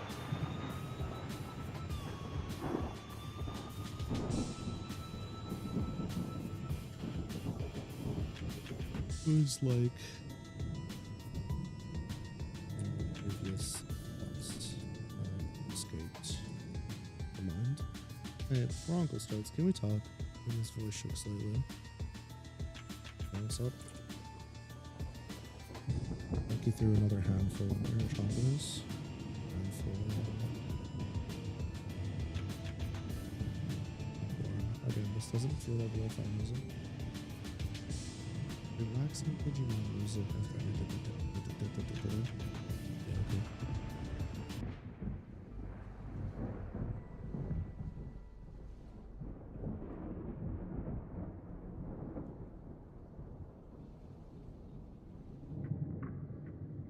That's also not it. That's not it. That is on my room. Seriously start sleeping in the loft? Why though? Lucky's voice was muffled through her snack. I say this without sounding like a loser. Jamie pondered for a moment. Like I'm gonna judge you, Jamie. Not like I'm going to judge you, Jamie. Lucky smiled warmly. Yeah, somehow I doubt that. Jamie took a deep breath. Now normally I wouldn't even bring something like this up, normally I wouldn't even bring something like this up.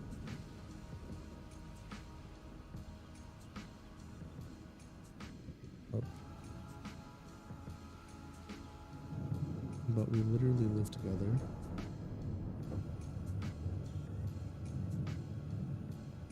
You keep crashing in my bed with me, so I feel like I have no choice. Dude, spit it out. Lucky demanded.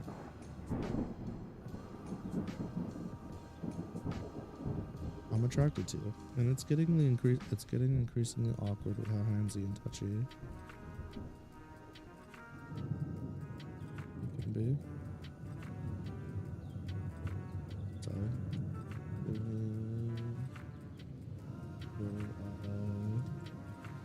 Contact. Oh. Popcorn in Lucky's mouth fell out. Sat there petrified like a monk in meditation. Oh.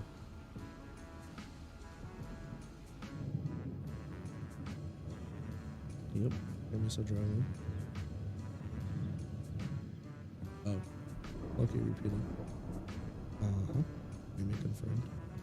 Hello, cuties. Anka's voice blared through the TV speaker. Both Jamie and Lucky slowly turned their attention towards the TV. Neither of them spoke another word for the rest of the stream. Uncle hit Master Rank in City Brawler 6 towards the end of the stream, but they didn't react with their usual fervor.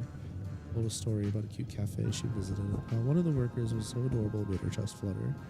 Once the stream ended, Lucky got up. I'll do the dishes. You can go get some rest. Right. Thank you. Jeremy got up slowly and walked down the hallway to his bedroom. Good night, Lucky. See you tomorrow, Amy. Lucky finished up the dishes in silence without music and headed up to the loft. He pulled out the bed and she pulled the bed inside couch upstairs and dressed it. Distant sound of thunder rumbled through the night. Lucky's ears drooped as she looked downstairs towards the hallway. After a little while, the sound of rain clamored against the log cabin. I can't do this. Lucky stood up, but stopped before going downstairs. But I don't want him to be uncomfortable. Lucky paced for a few minutes before grabbing her phone out of her hoodie pocket. She clicked on Jamie's icon, calling him. It rang once and he picked up. Yes, you can. Jamie said sleepily. Lucky twitched from shock. I don't even know what I was gonna ask. Can I come sleep with you just for tonight? Jamie said in a cutesy voice. Does that sound about right?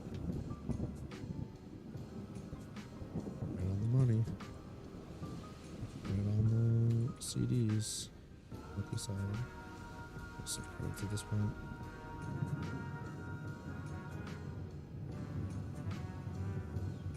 I'll be done. Sorry. I'll apologize. I shouldn't have said anything. What are you gonna say? I fucking. I feel like there's like a mass of like glob of like glue or something in my fucking head and throat and shit. Like I'm talking like a ding dong because of it. And it like feels odd. In a bad position. Anyways, Jamie hung up and Lucky stood there staring at her phone for a minute. Really don't want to make things harder for him, but a flash of lightning streaked through the sky, causing a boom that shook the windows. Lucky took off with a flash, jumping over the railing and scurrying down the hallway.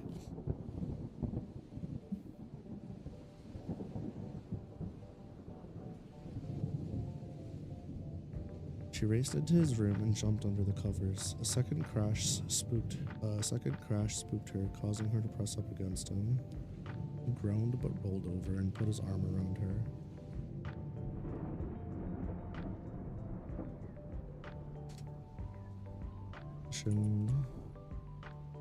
Positioned himself to let her ears be able to let her ears more usable.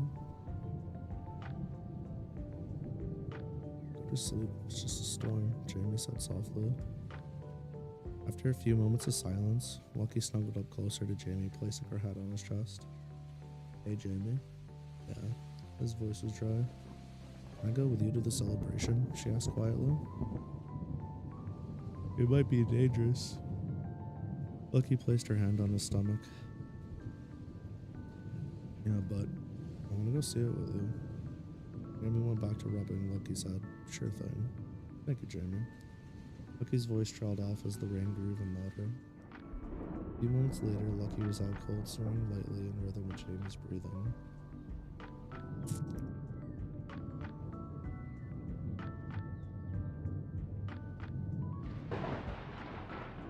It's like day.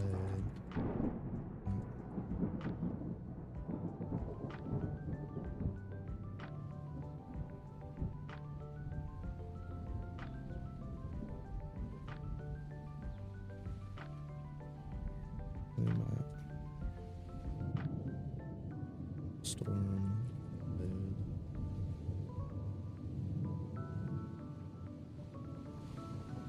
Of what's it called? Not solitude. Melody of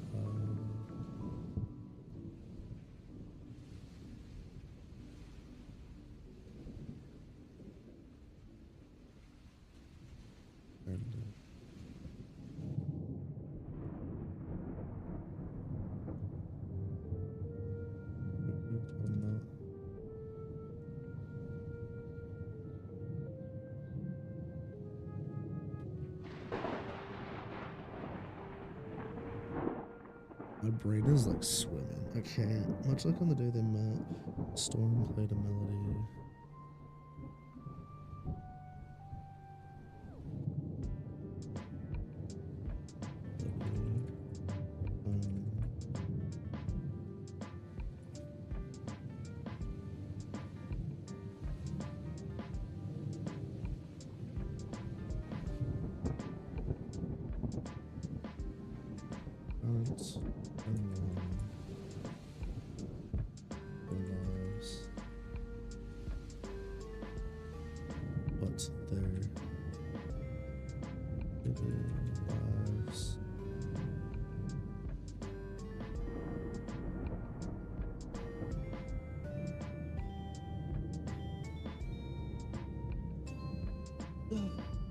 That's chapter. So like 5966 or some shit. Where are we at now? It's a long ass chapter. Hello? Oh no, it's not that bad. So while editing, we wound up adding literally 300 words to Hee. Love you. I'm sensing a theme. Makes sense though, because I was really tired while writing this sometimes and sick. So there was like parts that I like kind of glossed over or skipped over, and some sentences I said, fuck it, let's just get through this and write it so it's written. I know what I said would happen. Almost like when writing a draft, can't expect perfection.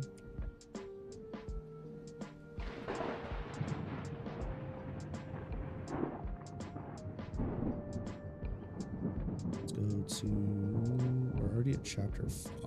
Can you believe that shit? And we're 2 hours in. Why don't we do this, chat? I swear to Christ. I swear to God. Bro, please. Stop. Stop. Stop.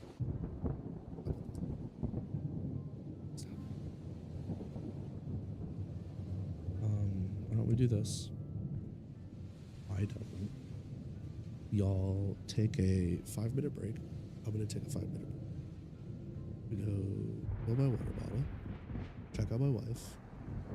I'll be right. Alrighty. I'll give my eyes a break too. I'll be back in like 5 minutes.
There's 2 cats!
my timing be fucking impeccable, by the way. Welcome in, Carl Kais. I'm back, chat. Make yourself comfortable, Carl. Feels a bit not lucky. Means you gotta relax. Or perish. It's fine too, I suppose. Okay.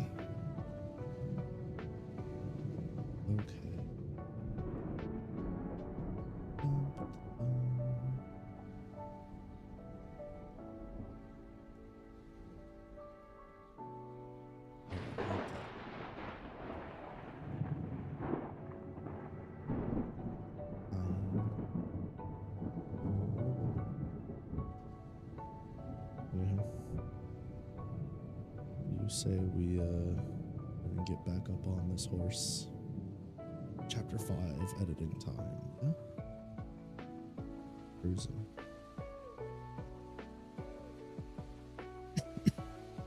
Lucky stood before the Fool's Carol in her freshly made outfit and apron. Today she wore her her hair up high in a messy bun with side bangs running past her chin. Turning, she listened to the muffled sounds of people chattering inside. I can't believe I get to have so much fun while working. She swiftly pushed her way into the establishment, revealing that the seats had already been filled on the lower floor by adventurers. Hey, sugar. Lucky's ears perked up at the sound of Carol's voice. Lucky ran to the counter. Manager. Manager? Carol tried to hide her smile. Call me Carol like you have been, Lucky. Okay. Okay. I just wanted to try it. I read about it online. Lucky pointed to her phone in her apron side pocket. Cute, but unnecessary. So you're here a little early. Will you clock in and start stocking these? Carol motioned to stack up boxes behind the counter. On it. Lucky hovered her card over the box on the counter. Beep. After it registered Lucky's information, got busy slitting various slitting the various boxes open to check their contents. As she went through each, she would make a digital ledger. Would mark a digital ledger she had loaded on her phone. This one has some shiny bags in them. Lucky examined the foil-made bag that had pictures of beans scattered on it. Huh. This must be the new raspberry flavor. She scoured the shelves for a place to store them, but decided it would be best to put the majority of them upstairs with overstock for now. You must be the new girl, right?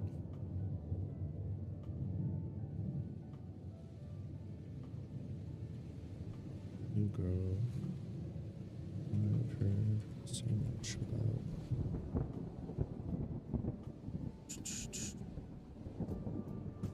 A rough voice came from a helmet that barely poked over the counter. Lucky placed the raspberry coffee bag down and stood up to greet the guest. Hello, master.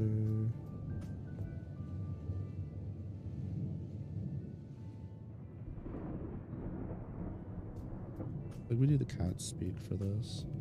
Hello, master. Welcome to the Fool's Carol.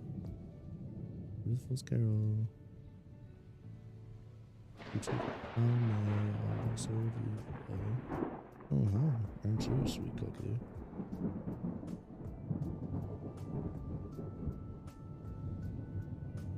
Lucky peered over the counter and saw a member of the dwarven race looking back at her. His frizzled red hair was weaved into impressive knots. Even his giant beard was a work of art. It's like a capable adventurer with all the gear. Plus he's jacked. The dwarf pointed at a fanciful-looking baked good. It's in the shape of a snapping truffle. A local amphibious sentient fungi. It seemed to have some kind of whipped topping on it and a tag denoting strawberry flavor. Ah.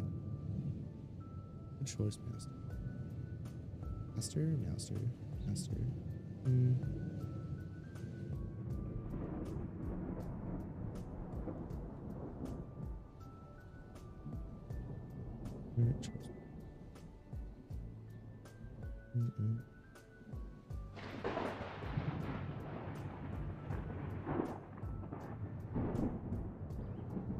truffle tarts are scrumptious.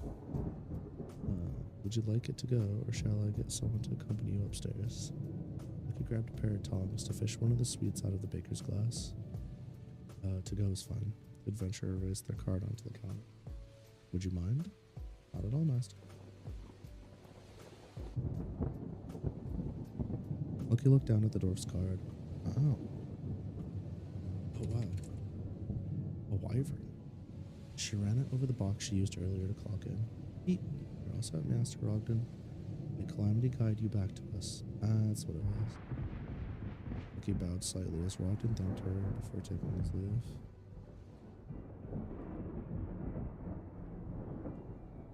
Really starting to get the hang of this. Lucky beamed as she bent over to pick up the raspberry bag she set down earlier.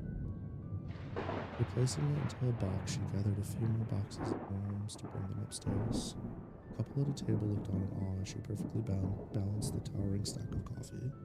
With each step, the top box swayed slightly, threatening to fall at a moment's notice. Peering around the corner of the box, she navigated the counter skillfully and made her way to the connecting door of the cafe in the guild.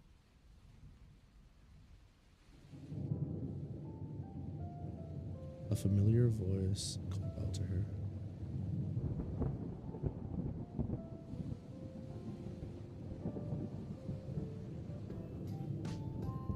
Wait up. Wait up, Lucky. Don't push yourself so hard. Let me help. A chipper voice grabbed her attention.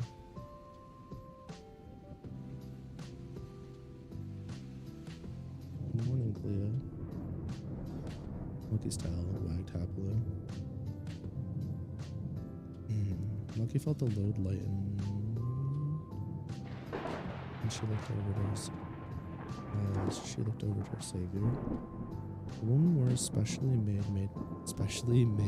costume with specially tailored made costume with dark leather boots, a gothic Lolita aesthetic. Mascara and eyeliner were an onyx shade that matched her hair. All her foxfolk adjusted the boxes in her arms and gave Lucky a grin. Alrighty then, let's get to it, Lucky. Voice danced in the air. Lucky watched Cleo's bushy tail swish from side to side as they proceeded into the guild hall. You sure you can step away for a moment? I know you're busy with HUD-made stuff. Of course, Cleo exclaimed. I trust every single one of my maids to be just fine without me, whether it's for a few minutes or a few days. Plus, fine, good mood would I be if I let my girls work.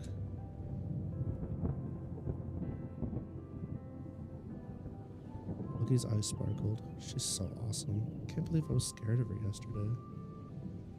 Stop now, Cleo warned. Two of them lugged their boxes upstairs and near the storage area. Just out of curiosity, why don't we store the extra stuff downstairs? He wondered. You know, we used to. The problem was the foot traffic for the guild services was so great that it caused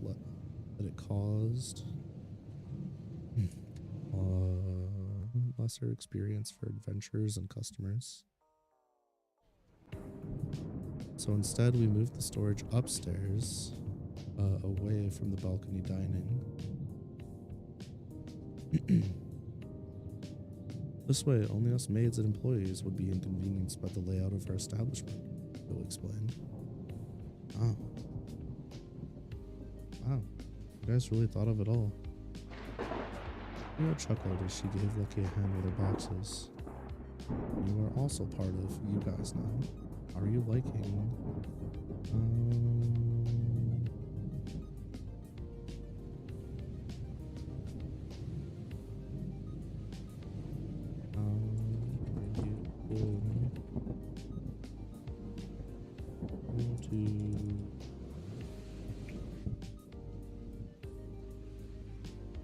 Like it here so far. Lucky shelved a bag of raspblom. I love it here. I get to meet so many different people with exciting stories. Leo looked down and cracked a smile. I'm happy to hear that. I think you have a special talent for people. I fit right in. Leo brushed off her hands and began heading downstairs again. Thank you, Lucky child. Lucky fidgeted as she followed Cleo. What is it? Lucky took a step down. How does one become a maid like you? Oh, Lucky. Cleo turned back at Jesus. Cleo turned to look back at Lucky.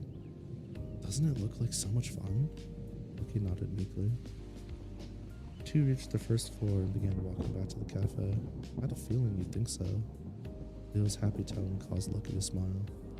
It's a lot of work, but it's so rewarding. When you get to meet so many different people, regardless of how they felt coming in, they always leave at least a little bit happier.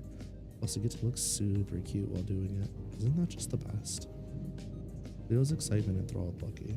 All she could do was give a rapid succession of delighted nods. The two were greeted by Carol as they crossed back over to the cafe side of the first Carol. Hey hon, so you finally spent some time with Cleo. She's the best round here, Carol beamed. Cleo blushed. Oh no, you praise me too highly, Carol. We all seem to get along so well here. Lucky watched as the two exchanged pleasantries. Even Jamie acts differently here. Then again, so do I. Lucky walked back to her post at the counter and patted out her apron. I need to work really hard so I can pay Jamie back and stop being a freeloader. I guess that means I'll also have to start looking for a place. For a new place.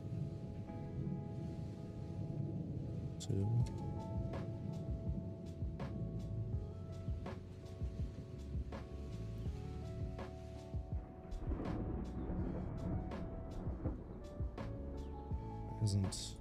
Wasn't. Lucky frowned for a moment, but quickly regained her smile.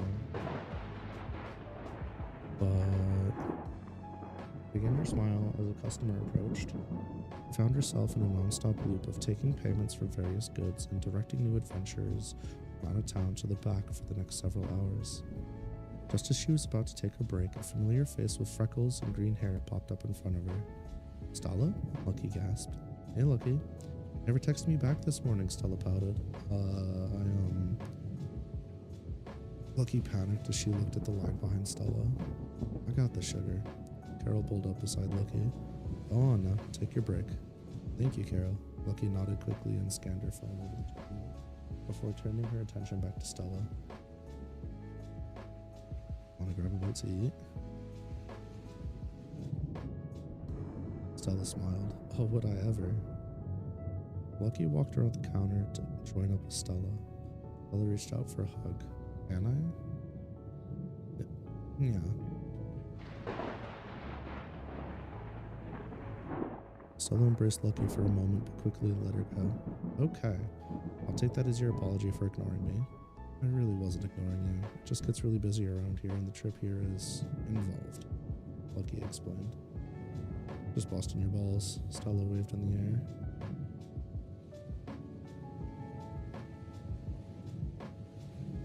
Busting my...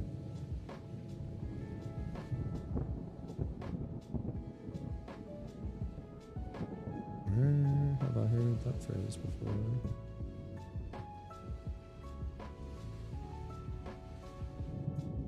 Lucky wondered. Stella pointed towards the ceiling. How about we order, then go eat upstairs? Sounds good, Lucky agreed. The two placed the orders with Cleo and scurried off to the upper level, finding themselves a seat near a painting of a Groda. Stella sat down with a painting of a wyvern.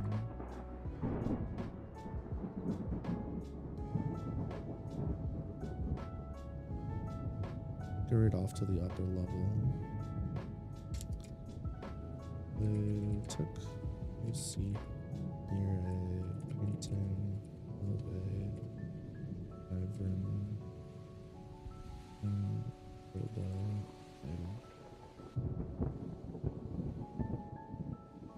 Stella sat down with her back to the wall. So, how do you like working here? Lucky lazily plopped in the chair directly across from her.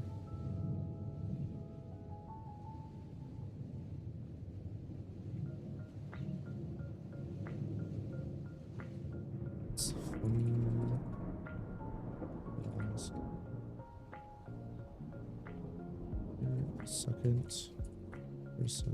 I'm just gonna leave that today. I love it so much. It's really busy, but everyone is so nice and awesome.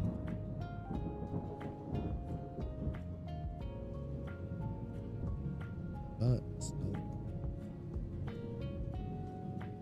still a lowered voice. I mean, everyone's either a well-respected guild member, quality entertainer, or just straight up model worthy. I can't think of any other place filled with so much raw talent. Lucky looked down at the table and her eyes were clouded. Lucky looked down at the table, clouded eyes. And here I am, working with all these amazing people. Not fair to them. I was only given a chance because Jamie's close with the owner. I'm not like them. I don't deserve to work here for the kindness they've shown me. Lucky's eyes began to well with tears. Stella leaned forward. If I were in your shoes, I couldn't handle the workload they rely on you for. Huh? Lucky looked up stunned. Perplexed. Well, I've been coming here for a long time, you see. And generally speaking, Carol has 2 people on the counter. This way they could rotate helping customers and stocking. Belle held out her hands to count. But it seems like Carol's been trusting you with so much more. Been handling those tasks, plus assisting with bussing tables, filling out guild paperwork, and even running food. It's totally awesome she trusts you with so much already. Lucky's eyes widened. Wait, really that much? Oh, plus you're so damn cute, people find excuses to come up to you at the counter, causing the line to be longer than normal, Stella rambled on. Lucky examined Stella's face while she continued to praise her. She really means it. Lucky's ears.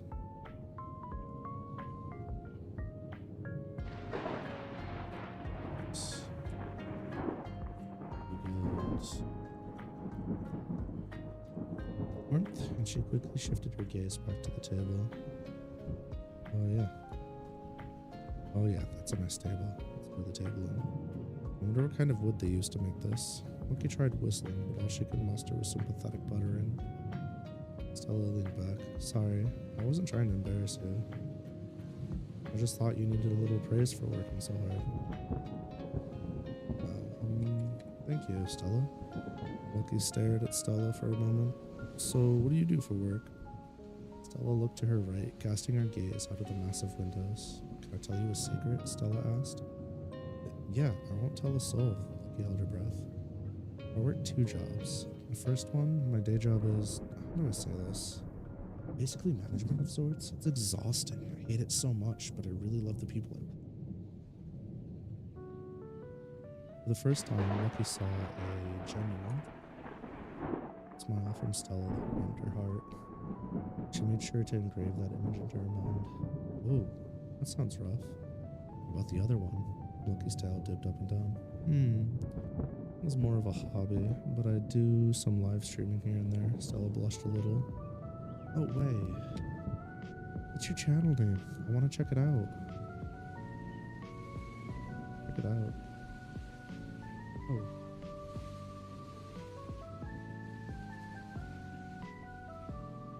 Speaking of streaming,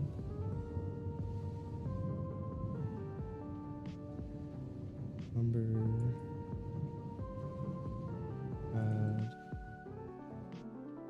the image Ivanka. She's my absolute favorite streamer. I watch her every night before bed with Jamie. It's like a nightly ritual for us, and please stop. Stella slinked down, burying her face in her arms on the table. Please. Lucky shook frantically. I'm sorry. I was being insensitive talking about another streamer. I know how hard it is to get to be the on-call size. I just get excited, that's all. Stella peeked over her forearm, barely exposing her under eye. It's me, Stella whispered. What did you say? I couldn't hear you. He leaned forward. I'm Anka, Lucky, but don't tell anyone, she said a little louder. Huh? What? Stella's Anka? Anka's here with me right now? Thanks for the head pats, rat. Why do I not tell Jane? Appreciate the lurk.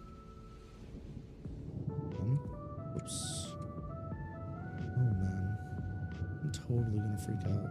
Wait. No. Still Stella. Just talk to her like you normally would. Hello, masters. Can I take your orders? A smaller redhead Viara girl poked her nose over the table. Hey, Valerian. Lucky's voice filled with relief. I'm ready if Stella is.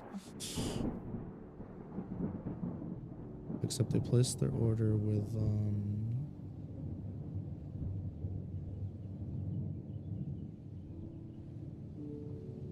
This is why we do this. And they placed their order with Cleo before going upstairs.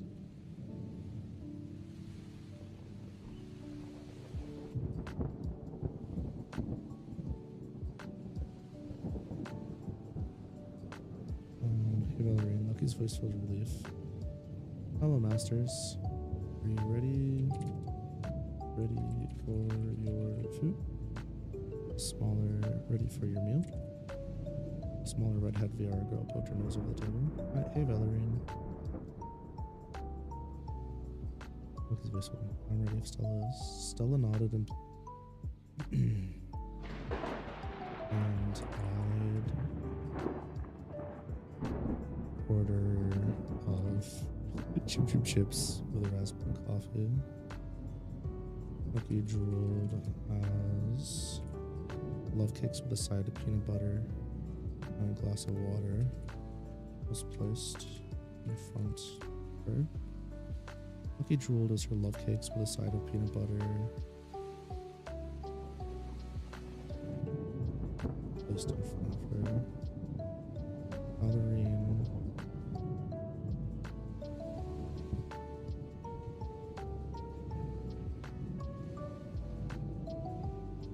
rested Lucky's water.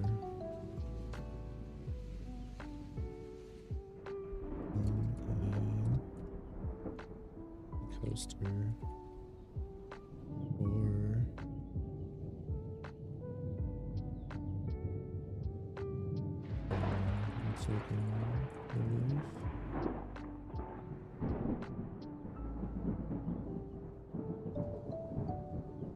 How are the chooms? I haven't tried them yet. Lucky asked. Absolutely delectable, Stella said meekly. Listen, can we just forget about this? Eating? Oh, but I was looking forward to eating with you. Lucky looked dejected. Stella eyed Lucky's face for a moment. She's treating me like a normal person still. Changed. She grinned a bit before giggling. Goof, I still want to eat. Her laugh made Lucky's tail bounce. Never mind all that. You know what I want more than anything in the whole wide world? She shook her head and leaned towards Stella. Oh, what is it? Stella's eyes lit up. I want my uncle to be able to retire and spend all day spoiling me like he used to when I was young. I think you're pretty young still, Lucky raised her eyebrow. Well, yeah, I'm only 26, but I mean when I was a child. Lucky nodded in understanding. He used to spend all day with me running around town, playing with toys and animals. It was the best.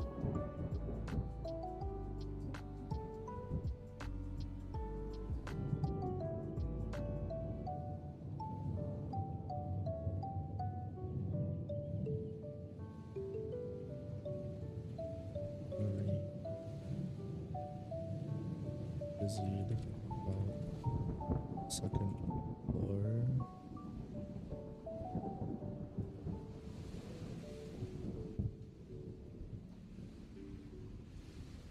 Why the fuck does it do that randomly? I'll never. Look up.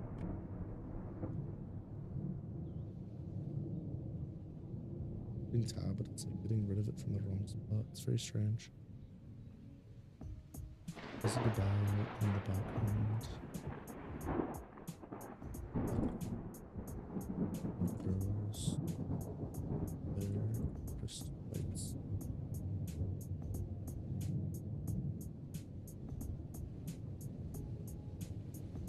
Oops.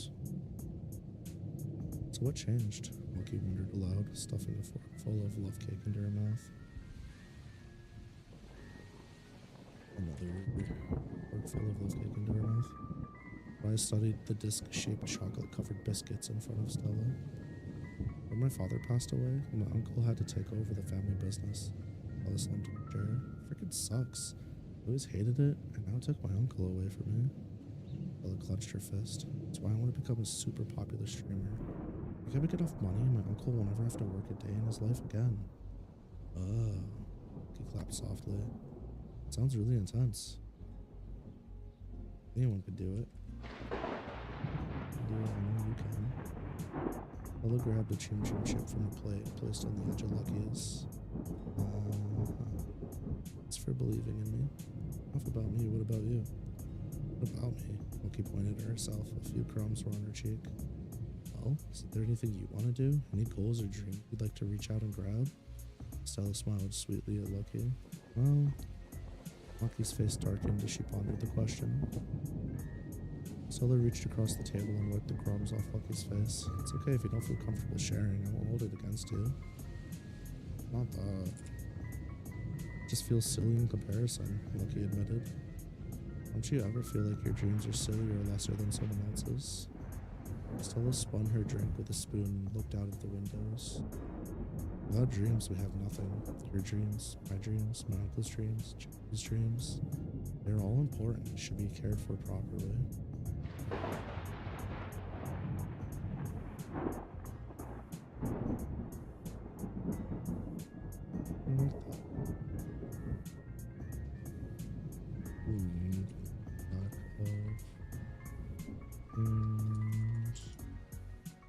Chin, back of her wrist.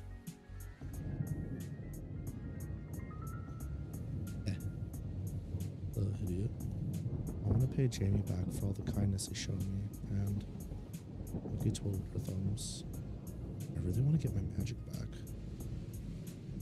What do you mean, get your magic back? Lucky sighed.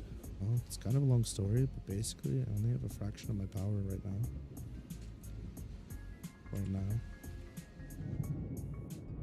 Gone to the doctor? The hospital here is really good, and they have the experience with cases of the burning. Stella inquired.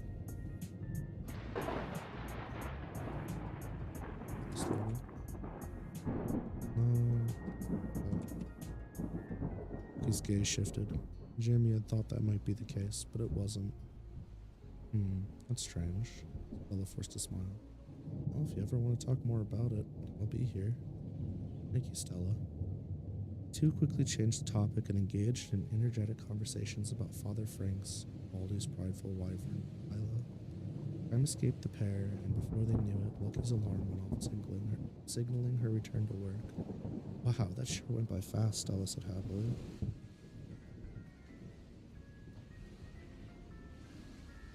Lucky's smile was faint. Yeah, wish I had more time. There's always tomorrow. Plus, you could text me whenever you want. Bella held her phone in front of her face. Her Alma figurine danced on the tether that connected it to her device. You know, Jamie really likes Alma too. Stella grinned. You must really like Jamie. You talked about him more than you talked about yourself today, she teased. I gotta get back to work. See you later. Lucky got up and looked away in an attempt to hide her face. See you soon, Lucky. Stella watched as Lucky ran off to head downstairs. That girl, she has no idea, does she?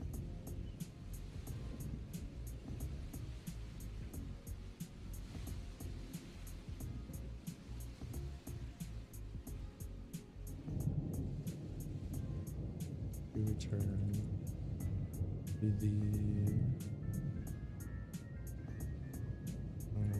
floor. Lucky made her way counter.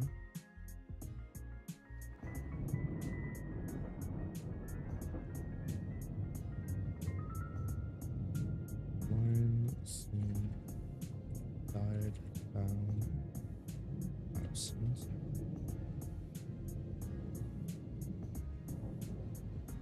I'm so good. I'm so good. Hey hon, is your break over already? Rose Rich voice called out to Lucky. Lucky scanned herself back in and checked her surroundings. Taking a quick look at what needed to be done, she bent over to pick up some bags that had been knocked over onto the floor.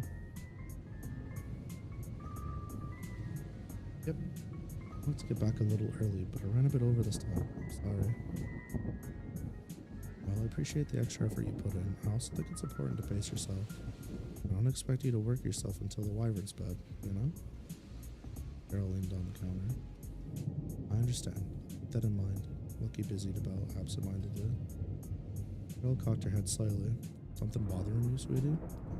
Nothing too important.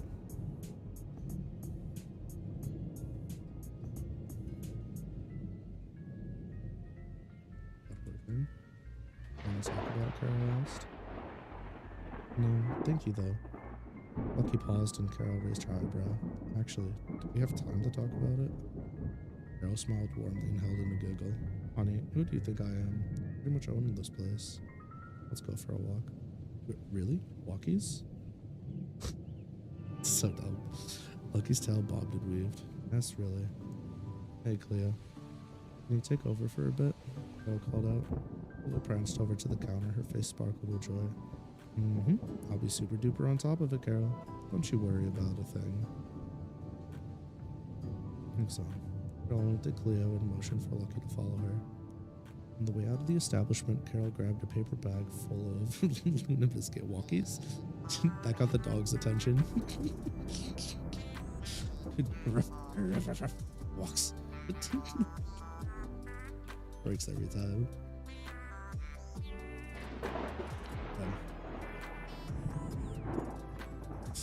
What in the Animal Crossing ass lo-fi is this? Oh shit.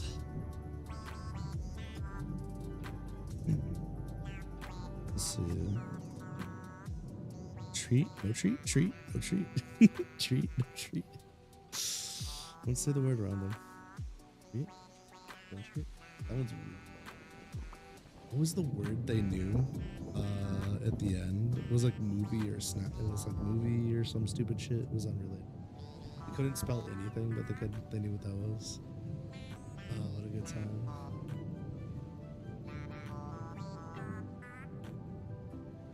You know what I'm thinking about doing this time? It's like off topic, but for Lucky's Jeopardy Rumble 4, when I go to do that one, I was thinking with some of the memes, instead of describing the meme first and then like asking what it is, like playing part of the meme or the full meme and then asking what the name of it is. Like for example, that one. Play like the first part of it. Be like, you know, what's the phrase they go back and forth with, or have it be like stuff like that. I think it'd be easier because then people can see or hear the meme. Like with the one does not simply just show the meme, then what words are associated with it. I think I did that actually for that one. But some of them I feel like were kind of hard. You're not exposed to that shit constantly. A little reminder would be nice. Yeah, I think I did for that.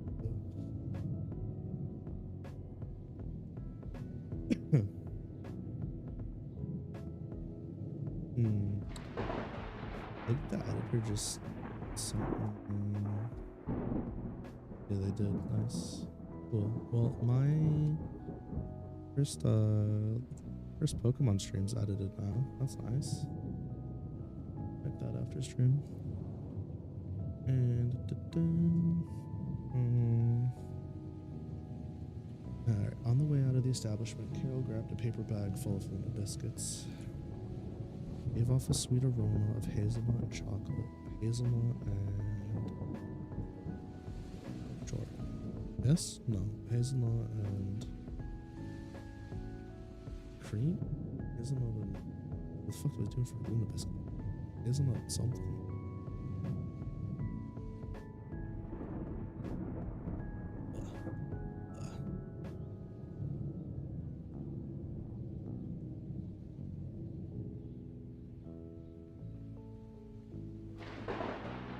Still stuck in an animal with a colored square behind it, the Rage comic style meme.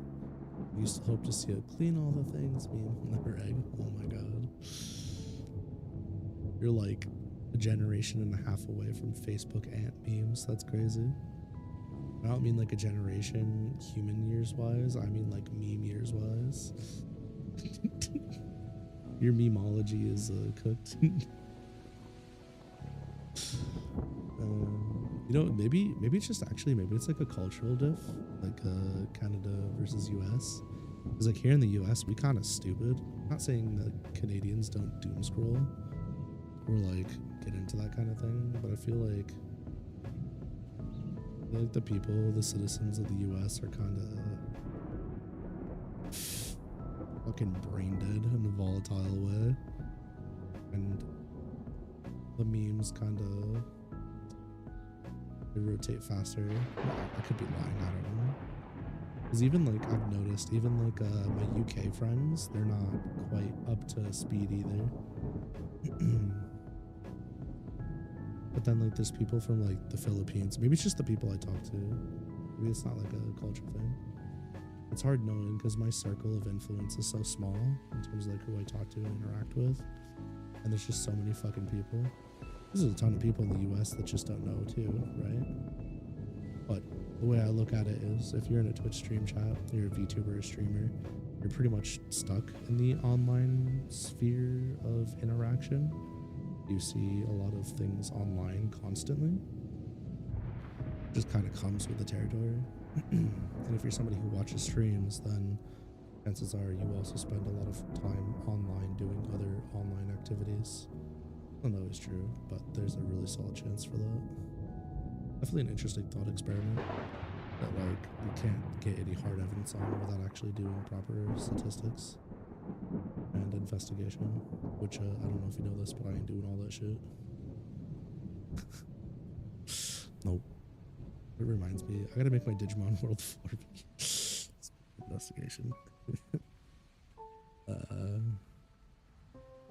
Islam Jam. Too meandered.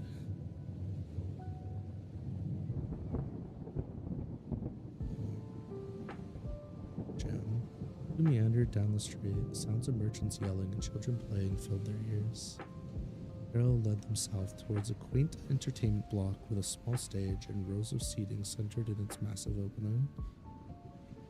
Centered within its massive opening. Small stage.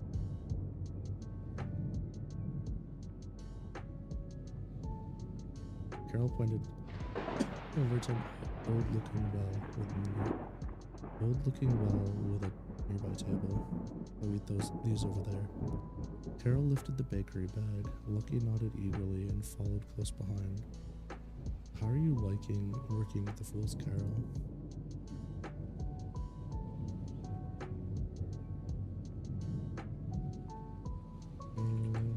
Third person asked me that today.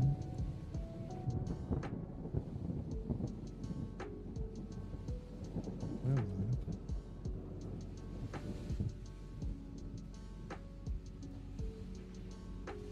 Lucky, Google.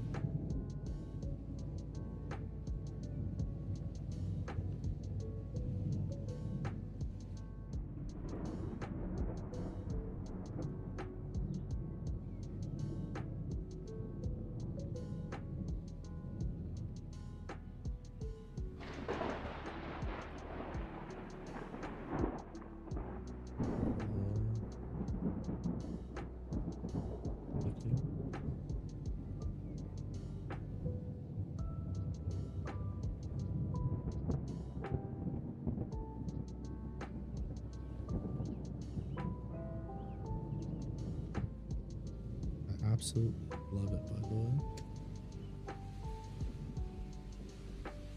Lucky's tail bounced lightly as she spoke. I meet new people all day long, and I'm even starting to make friends with some of the regulars. Lucky began counting on her hands. Let's see, so far I've met Stella, Rogden, Cleo.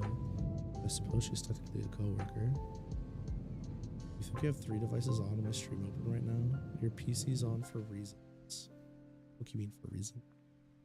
That mean the corner of your iPad to watch? We don't want to make noise. You're listening with headphones plugged into your phone because Apple has less hold.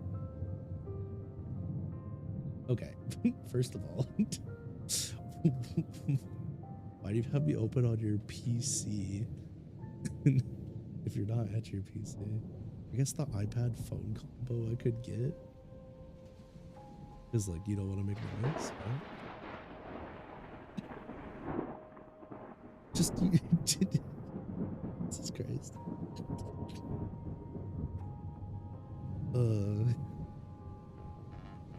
I'm just confused. They're like, I have all these devices. I need to use them all. Unlimited power. Fucking what's that character name from Teen Titans? Gizmo? Got Gizmo over here. Cam edition. Gizmo with 2 wolves inside of her.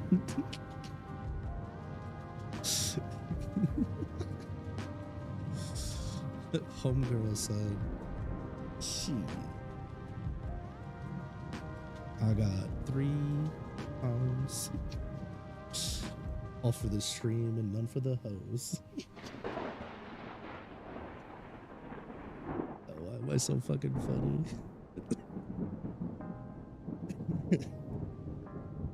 If you didn't get that reference, unlucky. You were there, but you moved to the couch because cramps. You didn't think you'd be stuck. Oh no, I'm sorry. I'm not trying. I'm not laughing at you having cramps. By the way, that shit's so ass. It's I was picturing you on your back, like with your feet and your hands in the air, wiggling like a turtle stuck on its back. Never mind, it doesn't matter. It's just like I can't help. Help! I'm in the couch and I can't get up. Help!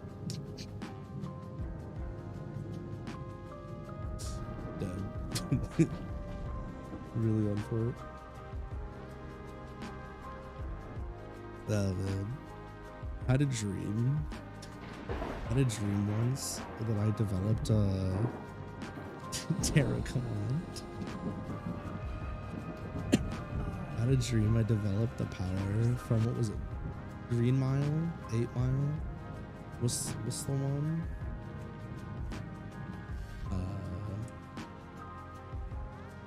It's the one where the guy can absorb sicknesses or whatever from people. I had a dream where I got that ability, but it was specifically only for absorbing my wife's like period pains and shit. And every time she'd get her period, I'd just be like, I got you, babe. And then I'd take it. I don't know, I was just like balled up on the bed, crying my eyes out all day long. Shit was so ass. I was in so much fucking pain, I couldn't move. I was like, why do you do this to yourself? Shit's so ass. She's like, I don't choose it. I'm like, I know, I'm just She's like, the red mile tempest. Gross. Yucky. Good thing it was only a dream, though. Well, that's good to hear, but what about me, Carol Tears? Please look at your DMs for funny gif. I can check them out. Yeah, that's exactly what I was picturing too. Will this open in the right browser? It does. This is what I was picturing Cam doing. She said that she was stuck. He was like,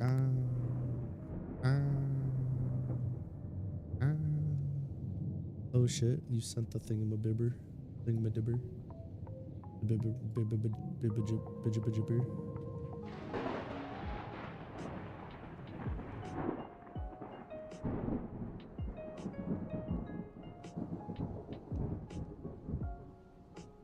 Let's see this. I need to go to the outline.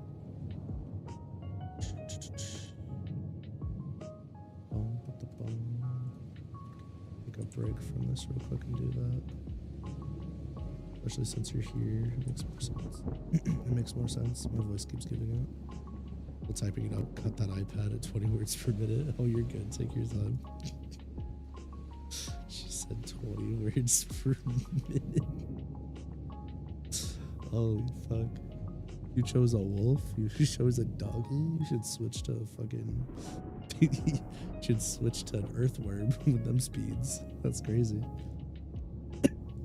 An earthworm in the air, I guess. Oh, man. Oops, I'm done.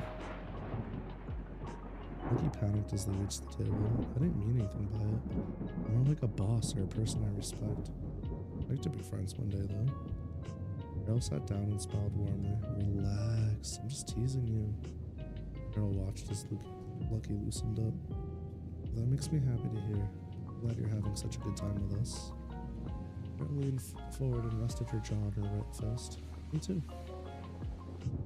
Lucky beamed. What's eating at you? Where do I put this? Lucky pondered. Take your time. Carol pulled out a biscuit. You won't make it back before closing? That's okay. Cleo's got this. On hearing Carol's soothing voice, your shoulders, a deep breath. I'm thinking a lot since I came here.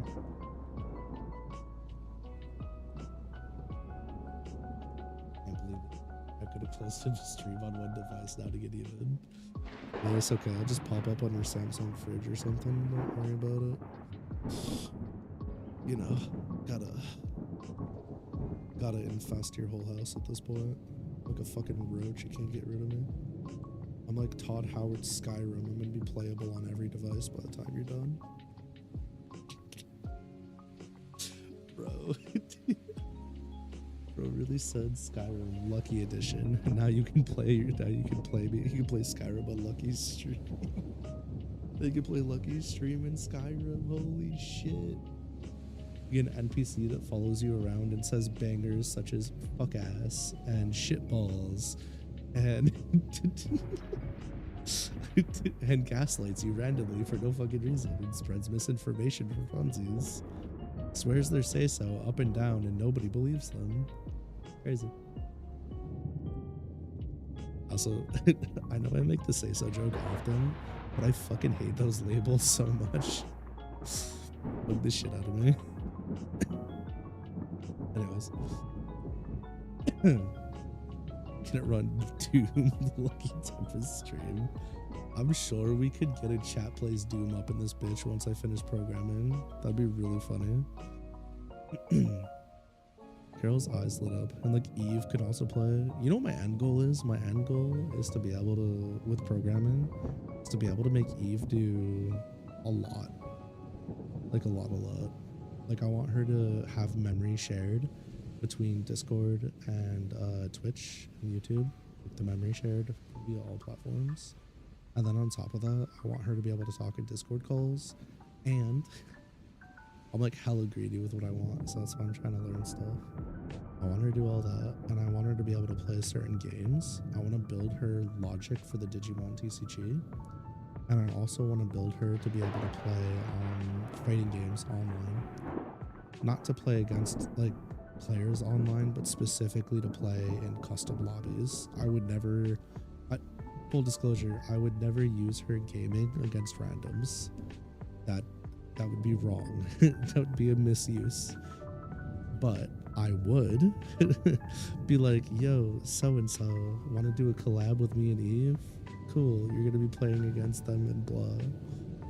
I don't think I'll ever be able to get her to like hunt a monster in Monster Hunter, but I think I could at some point get like a basic script for most fighting games and like a character or something.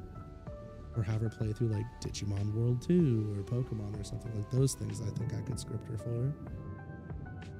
And who knows, maybe I could get her to do something more complex than like a turn-based game or a fighting game, which is like reacting to inputs. But that's like my end goal. Footsies with Eve. I don't know. I'll have you know, Eve is a grandmaster at footsies. And mind games, apparently. Oh my god. And you can't get your mind. I mean, have you seen her feet? Lucky pause for a moment. Oh, Carol's eyes lit up. Oh yeah, that's right. I remember Jamie mentioning it came from the southern continent. Monkey paused for a moment. Actually, I'm not from this planet. Carol's eyes darkened. Shh. I know that, but don't go around telling anyone about that. Just anyone about that. It could get you in a lot of trouble, she warned.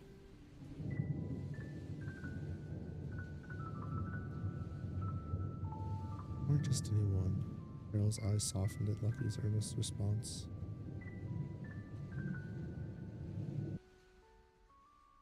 I understand.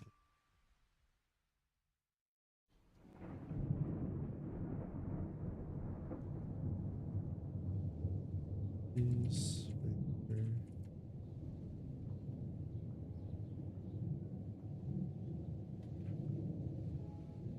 Use.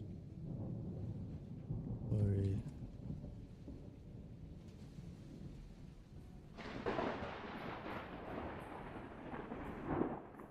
Continue. I think it'd be nice to pay. I don't know why I keep saying ice. I think it'd be nice to pay back Jamie all the money he spent on me. Just the food and the clothes, but the time he spent caring for me when I came here, and the place to stay as well. Lucky's tail thudded calmly against the chair legs, but there.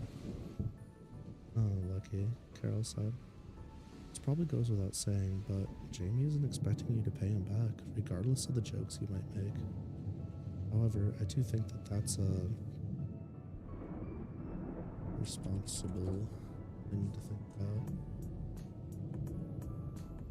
Yeah, I know. Lucky frowned.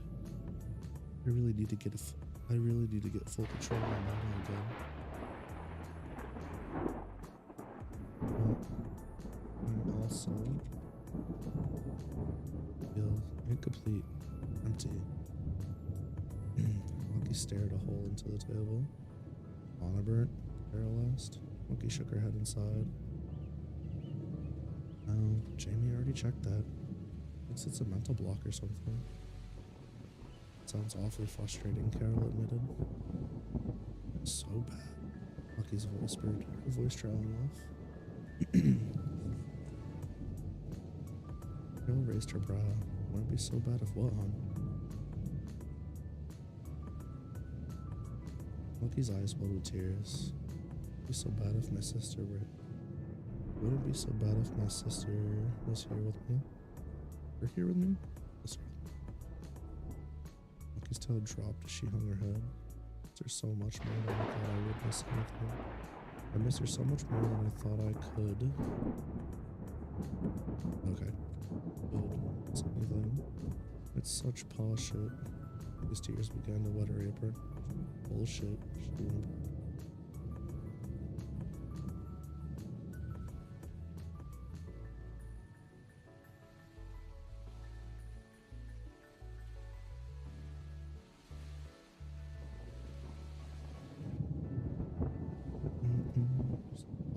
Bullshit.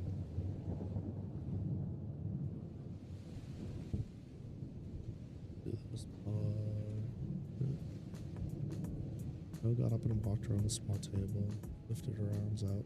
Want one? Lucky dropped her head into Carol's chest as she bawled. Wrapping her arms around Carol caused her cries to become muffled. There, there, Carol hummed as she petted the top of Lucky's head. You asked Jamie for help looking for your sister. Maybe post a request with the guild, Carol said quietly.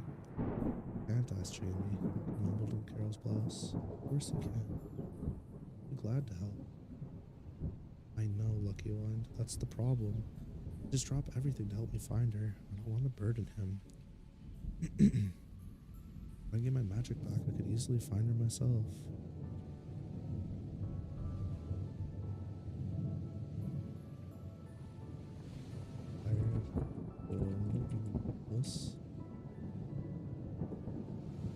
Everything okay over there? A deep voice called out to the pair. Carol looked up and saw a towering deep Demione with dark blue skin, short messy black hair, and piercing purple eyes. Oh, hey Claude. Everything's okay. We were just talking. Carol gave him a wry smile. Chizu's here too. Chizu missed your fancy baking. Slightly below average sized human woman with straight blonde hair. Her head around Claude. Her red eyes twinkled with mischief. Silly me. I should have thought you'd be here, Chizu. Carol gave her a wave. I almost never see you two apart. Claude is Chizu's best friend. Chizu wanted to make sure you didn't get lost today. Her higher-pitched voice rang through the square. I told you 1,000,000 times I won't get lost, Claude grumbled. Chizu grabbed Claude's arm. Chizu knows you best, and Chizu says you would, I said. So what are you two up to?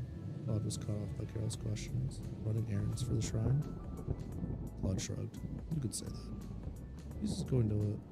Chizu's going with Claude to talk to someone really important. Chizu was worried about Claude going to meet them alone because, well, Claude isn't as good with Chizu at talking to people. Chizu's smug grin caused Claude to frown.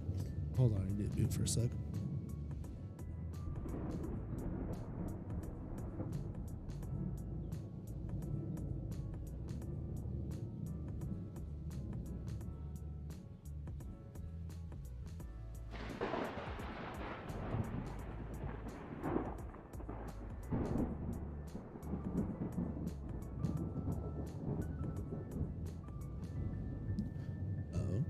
Carol straightened up.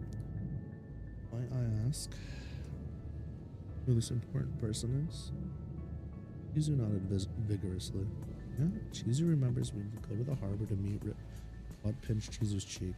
There's some business with a future associate. Claude let Chizu go, and she rubbed her newly reddened cheek. The harbor, Lucky piped up. I'm going there in 2 days. You see the celebration event? Lucky's pupils dilated. Oh, Chizu would love to go see the celebration event. Can we go, Claude, please? Chizu tugged at Claude's half plate. Sure, but if that's the case, we really should get going. Get moving.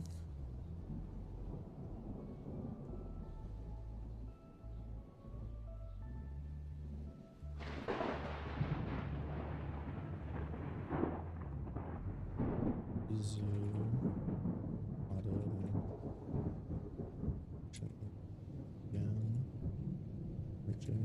Place.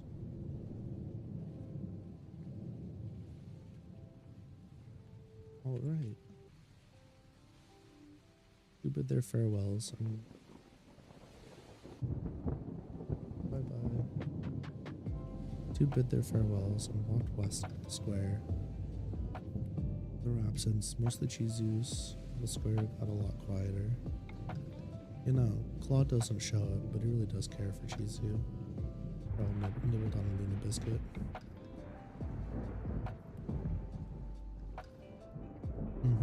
They seemed really close, Lucky added.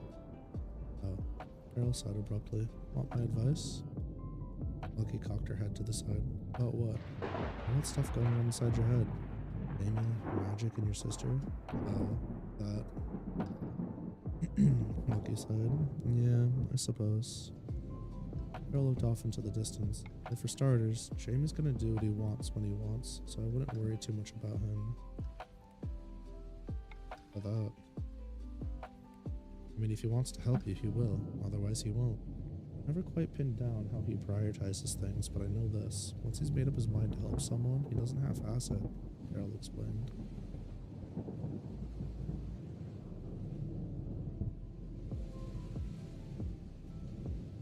Let's see. Magic? Loki asked. Sugar. More staff at one of the most prominent guilds in all of the continent. You have so many people who would train with you, or figure out why you haven't been able to work your magic.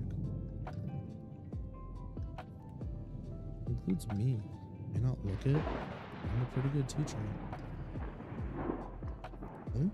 Lucky's ears wiggled. I'd love for you to help me out when you can. As well. I'll stood up and brush some crumbs off of herself. We start tomorrow. Come to work early and we'll begin your training. Lucky stood up and followed Carol. Okie. And when you're ready, Carol looked back at Lucky and paused. You're ready to find your sister? Have the resources of the fool's Carol behind you. Lucky caught up to Carol and grabbed her hand. Thank you so much. I'll never forget this. Soon after, Lucky's voice was bright and bounced as she told Carol all about her lunch date with Stella. Poor chapter. Not really a lot of changes to be had, either. That was probably one of the more straightforward chapters outside of the beginning ones. I'm also not complaining, it's just an observation. This was also shorter, I think, right? Yeah, it was shorter, right? 4,748 words. Yeah. Super short, for sure. Fucking clown. Oh my god. Yeah.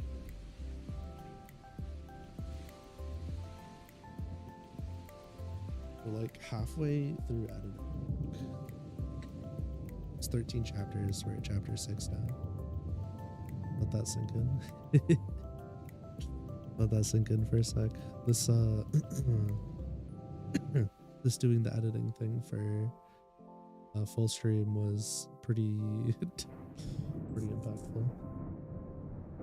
Pretty good, helpful. I'm sure I missed some stuff, but what extra rounds of editing are for. I'd like to have this completely done by the end of this week coming up, if possible. But the problem is, like, I also have to do the glossary and some other things too, so that takes time. It's so bright. Lucky moaned as she flipped a pillow over her eyes. Also, what are you thinking about these? Fool's Carol, Mimic Forest, The Date, New Experiment, New Experiences. It's fine. Dark. All fine. He stood by his bed, holding his hand against the panel that operated the blinds. He was fully dressed in what appeared to be some kind of chrominium armor with satchels for various items and tools. Face said all that he could possibly need to say. Get up, freeloader, Jamie snarked. Alwana. Oh, okay. I guess I'll just eat last night's raspberry pie leftovers all by myself then. Jamie began walking away. What a shame. I even got some ice cream to go with it. Lucky's ears flicked up over the edge of the pillow. Pie? Ice cream? Jamie, wait for me. Lucky jumped out of bed. Her hair was twisted into a messy bun.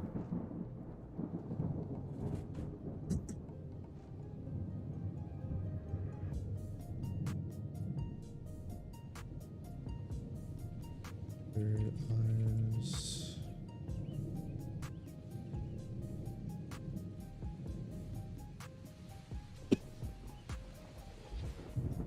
Her eyes. Bloodshot.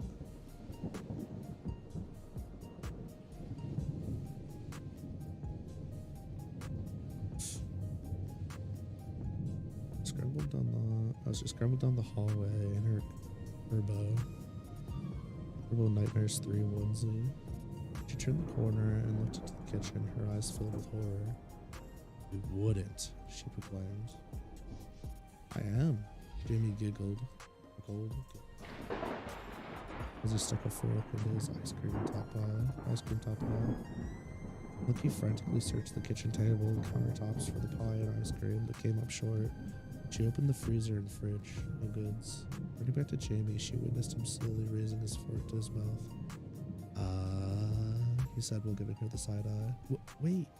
Lucky leapt at the fork, but he quickly bit down on the dessert. Jamie, Lucky exclaimed.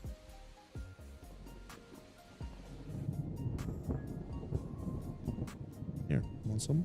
Poked his fork into the sweet again and held it out to her, offering a bite. Your lips were just on that, she protested. He rolled his eyes. I'm not sick.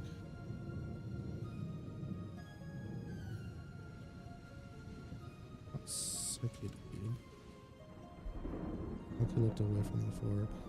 Oh, it's not that. That's not it.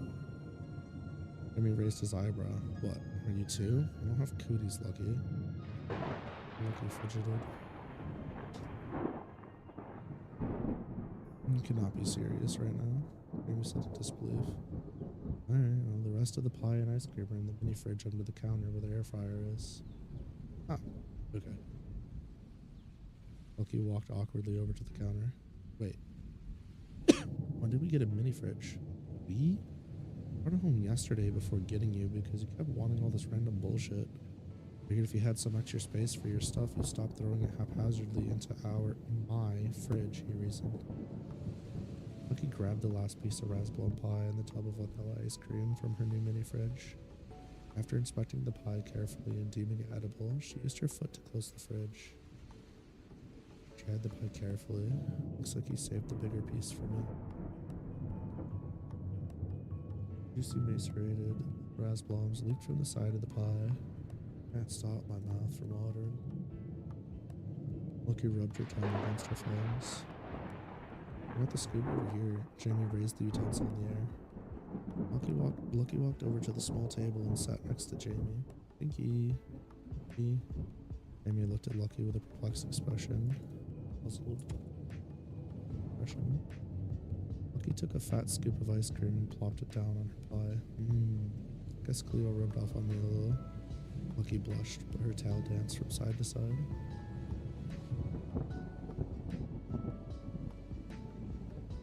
Jamie stuffed his mouth to hide his smile. I'm glad you're having fun. I knew you'd get along with everyone there. Yep. Oh, I almost forgot. I gotta go. Lucky opened her mouth and stuffed the entire pie to her trap, leaving the crust behind. Quickly grabbing the plate, she ran to the sink and began washing it. Emma watched her flutter about with intrigue. I can get that if you're in a hurry, you know. Oh, thank you.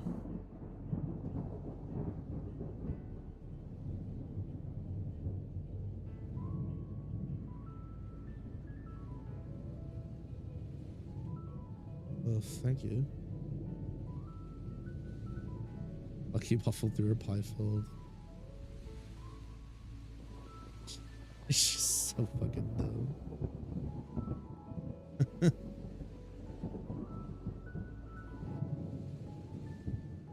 Cheeks. Sure, anytime. Pick you up for work after I finish my quest today. Sound good? Let me watch as she ran towards his bedroom. Peeling back around the hallway corner, Lucky stopped in front of the kitchen area, eyeing Jamie for a moment. With a massive gulp, she swallowed the rest of her pie and her skin began to skitter. Silver hair fell into knee-long twin tails, and a crescent moon pendant attached itself to a black choker that clung to her neck. Jamie's mouth widened as he bore witness to Lucky's outfit of choice. It wasn't something he'd seen before at the Fool's Carol. Instead, Lucky had donned what appeared to be an adventurer's attire. While it lacked in resistances that the true armor would afford, visibly it was the real deal. The hood hung on her back, shoulder guards for protection. Breastplate gave way to skin-tight leather material. Breastplate gave way to skin-tight leather material that covered her abdomen. On her waist was a satchel to carry a book and various trinkets. Her thigh highs ran down to her rugged boots. Going to fight an army or something? Jamie asked. Lucky shook her head. But how do I look? Jamie grinned. A little too good if I'm being completely honest. Lucky hung her head momentarily before abruptly running over to Jamie and giving a hug. I'm off at 4 today. Don't be late. He whispered in his ear before darting out of the house. Don't be late. Noted. Jamie held his hand to his ear and watched her leave. He couldn't see it. But he knew that his face was bright red. Yeah.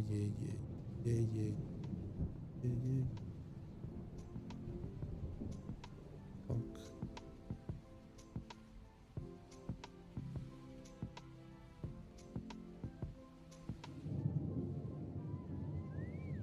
Sugar, you're here early. A well-soothing voice greeted Lucky. The two had met in the field just outside the east gates of Aegis. Lila and a blue wyvern pecked at the ground, busying themselves while the ladies went about their business. Lucky looked around the large open field. Its grass appeared to be healthy as it reached to their ankles. The sun unobstructed warmed them after the flights. We got a Pokemon speedrun? I didn't even notice it changed. Meryl began doing stretches. So how about we go over the basics? I'm sure you know them already, but I'll be able to get a clearer picture if we do. Thank you for doing this, Carol. Lucky smiled. Of course. First things first, can you still feel your gait and the mana around you? Lucky nodded. Oh, that's a good sign. We don't have to worry about the worst case scenario then. Carol stood up. Lucky tilted her head. What would that be? Oh, just total destruction of your soul. Carol laughed it off. Lucky turned pale. That's scary.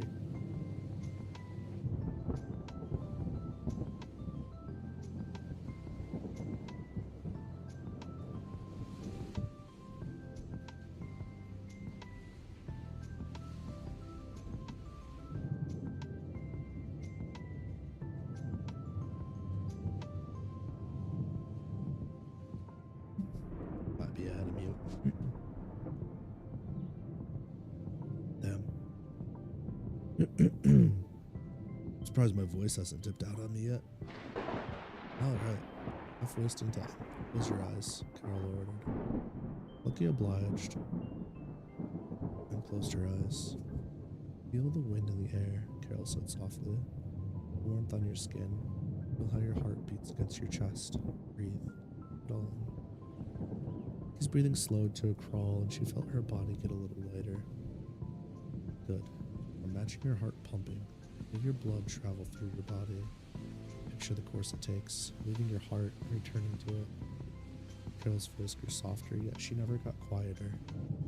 Within moments, Lucky could feel traces of burning throughout her body, like a rope winding through her veins, heating her up. Carol continued her instruction. Picture your heart opening to the world, possibility of magic. Allow it to pump freely into the world around you. The burning sensation grew as Lucky began to feel her clothing and hair stir around her. Now hold on to the warmth. Welcome it. Cherish it. Let it wash over you like a wave at sea. Lucky began sweating. Her entire body felt like it was on fire. Thoughts had completely disappeared. The only thing she could focus on was the bright burning flame. Was a bright burning flame enveloped her. Lucky, respond if you can hear me. Lucky remained silent, unmoving. The air around her grew dense, filled with her mom. Air whipped in the wake of her aura, and the grass below was ripped from the ground. Fast learner, whelp. Fast learner. Well?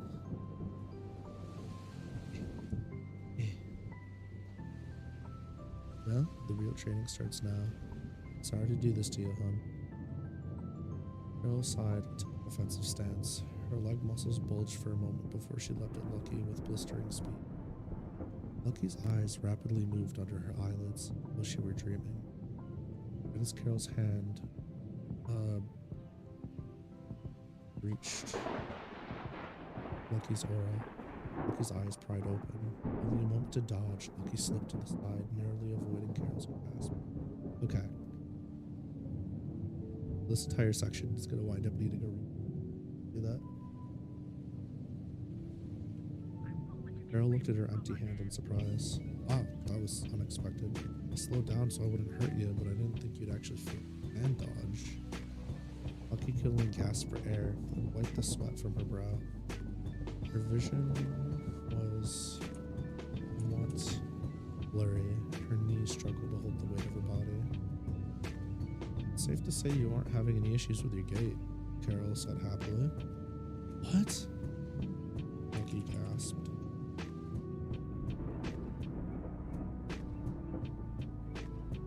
Her hair falling to her knees. Oh, I could be wrong, but I think it's a... I think... Is right. Mental block. I think your lack of self-confidence is causing it. Carol rubbed her chin.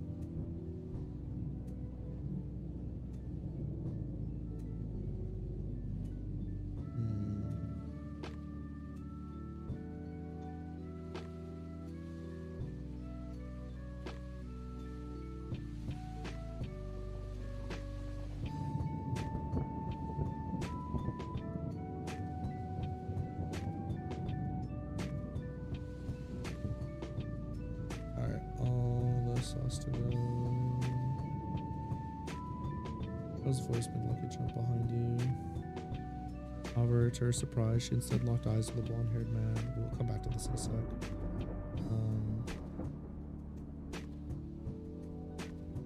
Blonde-haired man, not much taller than herself. His deep garnet eyes locked with hers before turning his attention beyond her.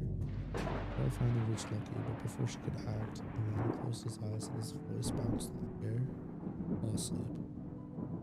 Lucky gasped and she sat up from the ground. How did I get down here? Lucky could tell something was off.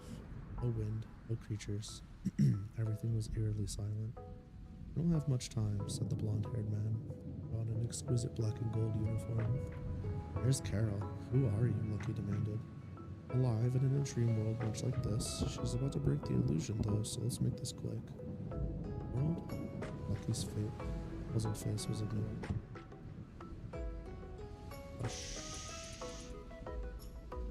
Face was ignored. Man spoke quickly. Eve sends her regards, and me with a message. Is she okay? He jumped to her feet. He instructed me to tell you this. I'm glad you're safe now. Everything's so fine here. It pains me I cannot be by your side. It pains me that I cannot be by your side. I need more time. I miss you and hope you are in good health. That is all she wanted to say. The man looked over his shoulder. It seems we're out of time. Do not go looking for her. Until next time. Wait, what did she mean by needing more time? And next time, when will I see you again? Lucky began rambling. Farewell, Lucky. His voice trailed off as he dissipated from her view. Wait, who the fuck are you? Lucky yelled into the darkness. Okay, go back. We're good. So, we need to get rid of all of this. The entire fight between Lucky and her.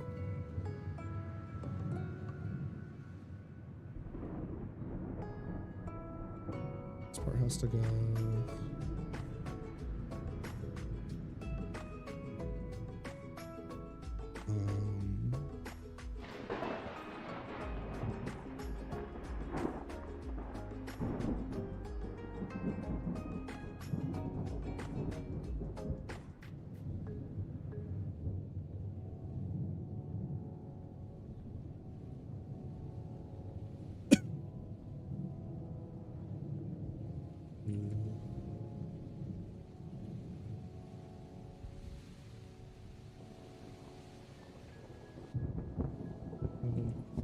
This way.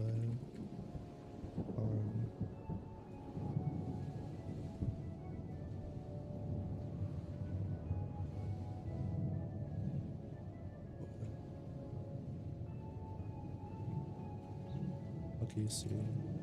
Game. Footing. Whisker. Breathing. Leveled out.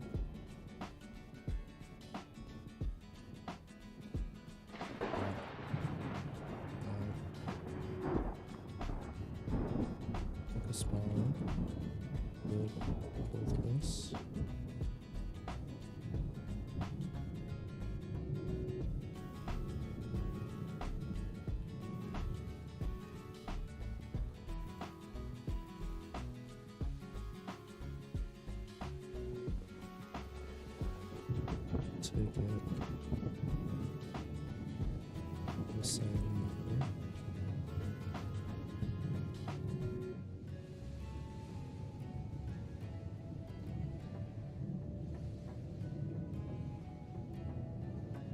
Focus out. Here on the edge of the breakthrough. Really risk.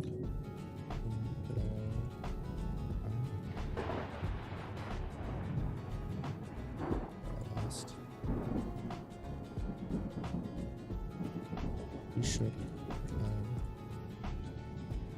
squared up.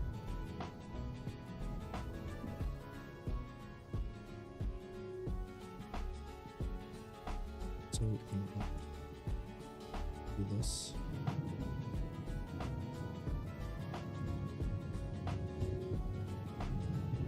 Carol once again leapt at Lucky. This time her momentum didn't falter. Lucky's body moved on its own, rolling to the side out of harm's way. She seemed to have grown accustomed to the burning sensation as she no longer noticed it as much. Her eyes locked on to Carol's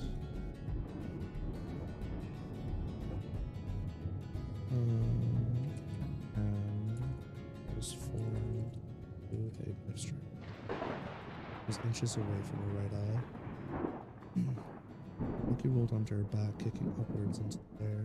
Carol managed to slip the kick by bending her back towards the sky. With a push off the ground, Lucky performed a backflip on her feet. You're definitely faster than some Sparrow ranked. Sparrow ranked. That goes, I know. Carol said gleefully. Sized up Lucky. You've got more in the tank.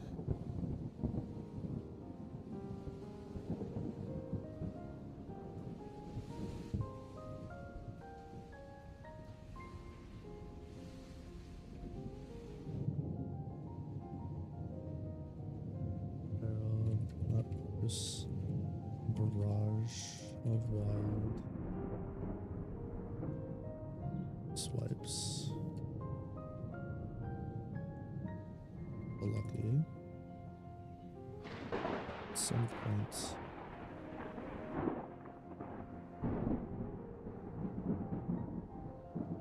Lucky continued to dodge for a short while, but found herself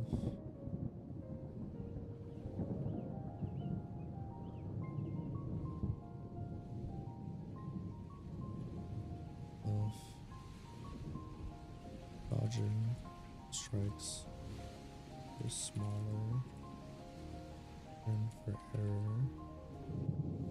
Time went on, not slowing down, speeding up. Lucky gawked. It's Carol.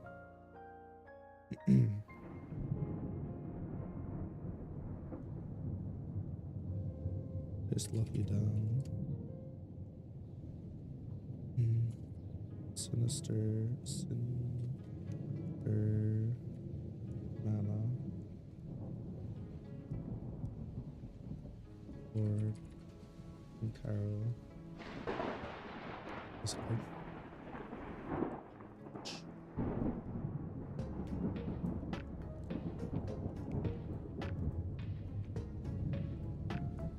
Utilizes forbidden pact magic known as Root. Dee's twin sister Krma is killed while sealing away Fenrir shares Carol's body as her shadow. Krma is able to materialize against Carol's will. Krma does not need sustenance, sleep, or any upkeep as she has her own mana reserve and no true body. Krma's talents are exceptional in darkness, but unless Carol positions herself while in lighting or in the day, Krma's capabilities are. Carol has a knack for necromancy. Her mana reserves are below average for a human. I don't know the mix up for that. Carol is unaware that when she took on Krma's gate, she also took Fenrir's with her. Carol was sickly growing up. She has amazing fortitude due to her pact with Krma. However, she requires much larger calorie intake than the earthling, and she requires a solid time to sleep per day. Otherwise, she will develop the burning much quicker than others, which is why she doesn't go on quests. Right. Okay. Tracks out.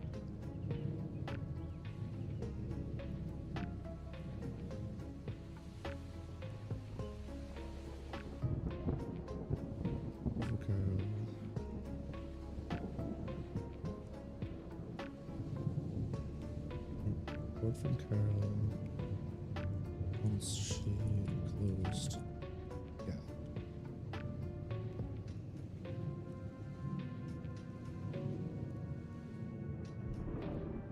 What's the gap between closed?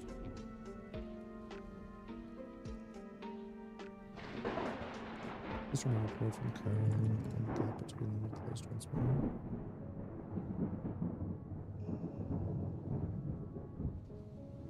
First time on the offensive with it.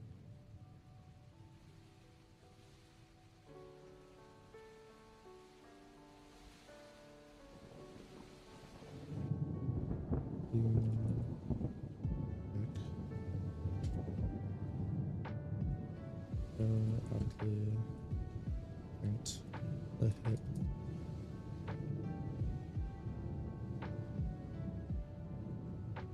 landed.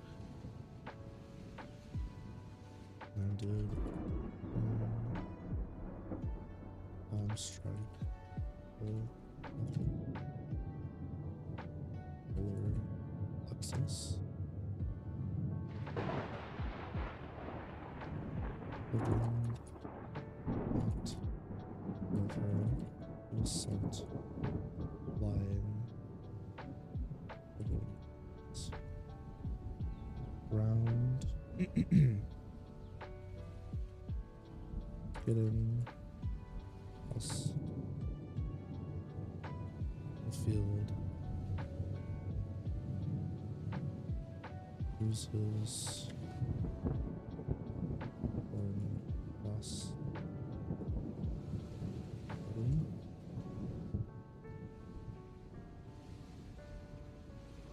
by the time add in the alt barrel already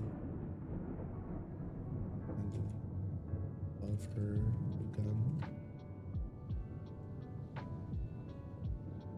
barrels with a lot of this she brought down above her head with a particularly stick.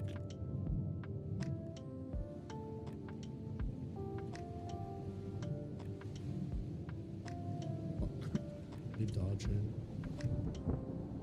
He bounced. Into arrow.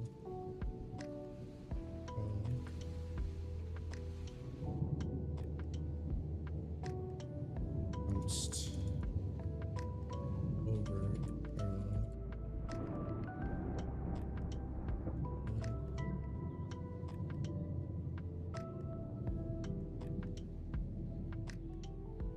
Clean switch.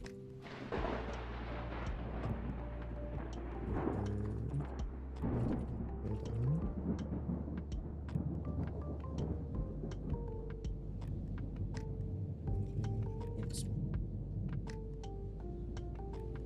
Arrow tallied.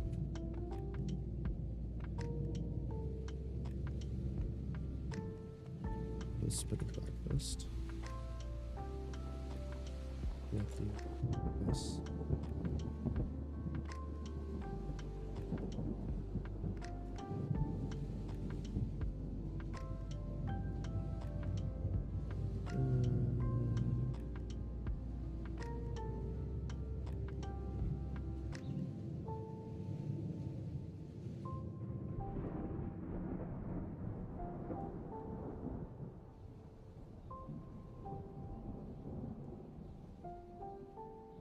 Okay.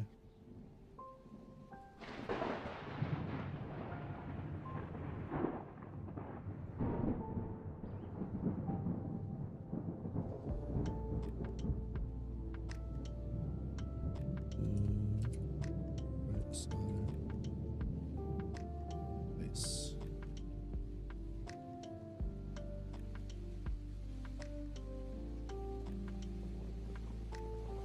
Black provision. She spun out of the boat. Shit.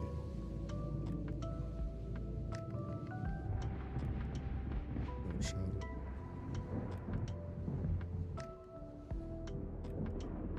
That carried away. Started. Walk towards. Need to check on her.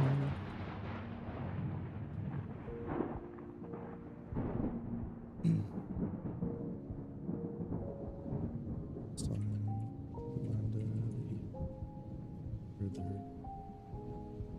away.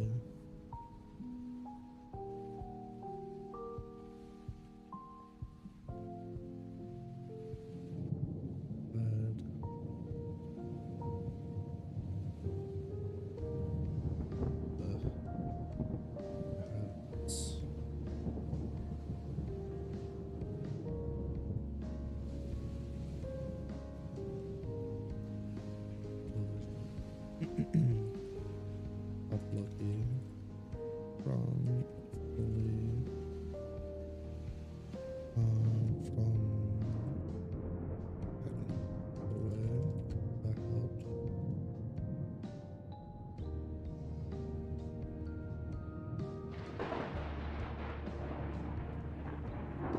Okay, Carol's voice made Lucky jump. Behind you. Lucky turned and braced herself for one of Carol's attacks. However, to her surprise, she had locked eyes with a blonde man. Not to tell herself. Keep her eyes locked with her turn. Okay. Carol finally reached Lucky. I think we did all this already. Okay. Wait, who the fuck are you? Lucky yelled into the emptiness.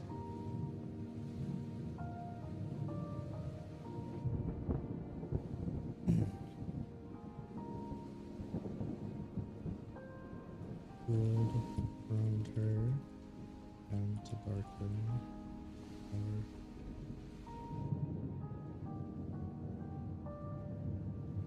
view. Her body as she collapsed. The passage of time. The wheels of fate are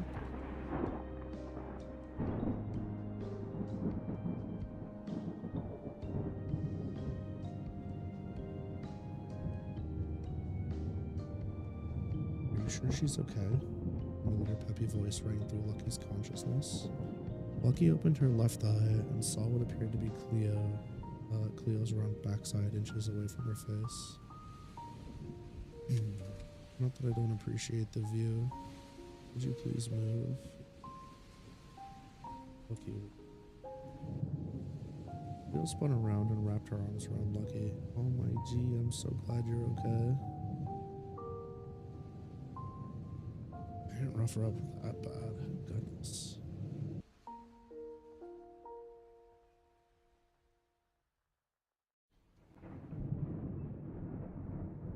I didn't rough her up that bad. Goodness. Girl complained from the corner of the room. Didn't mean. That's what I meant. Mean to rough her up that bad.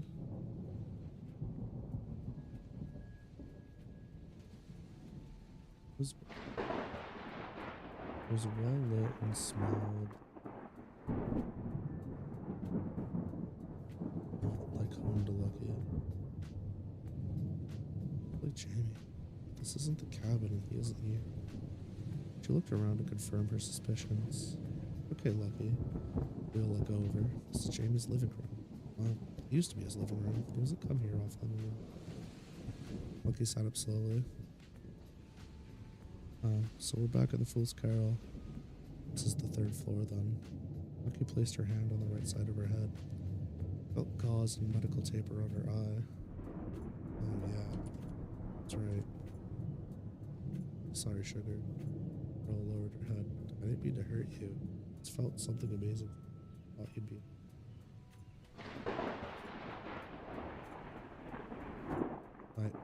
Lucky went to speak, but upon seeing Carol's tear-stained face, she couldn't find the word. I already informed Vladimir on what happened, the girl said. You're welcome to stay here or come eat in the cafe until Jamie returns if you'd like, Cleo said softly. Don't worry about work today or anything else that happened in the field, right, Carol? Of course. Take your time and rest up. Your shift has been filled and you'll still receive payment for today's work. I'll, see you later, hon. Carol left the room awkwardly, heading through the kitchen. Carol awkwardly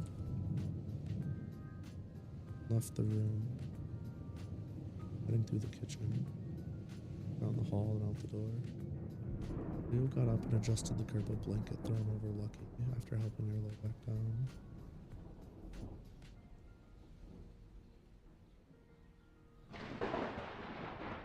Leo got up.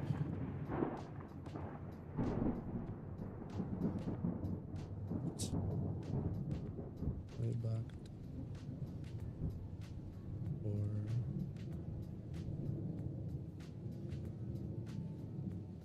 adjusting purple blanket thrown over her. I must have been on drugs, but I don't do. She walked into the kitchen to fix up a snack. After rummaging through the cupboards and fridge, she produced all the necessary things to make what she desired. Lucky remained still on the couch, listening to the sounds of muffled conversation from below. So my sister is okay. I feel like I've seen that man somewhere before. Not that it matters. Lucky's focus was broken by Cleo's return. In her hand, she held a small dish with a sandwich and a Chibi Wyvern-themed mug. Oh, what do you want to talk about? Cleo handed Lucky the snacks. Marshmallows, thank you. Lucky's eye sparkled with joy. But no, I don't want to talk about it right now. Lucky took a sip of the cocoa and quickly removed it from her lips while fanning her. What do you need from me? Cleo asked earnestly. Let me just be here with you? You want to be alone? Just say the word. I am the head maid after all. Cleo's smug face made Lucky giggle, but she quickly stopped and grabbed her ribs. I guess I got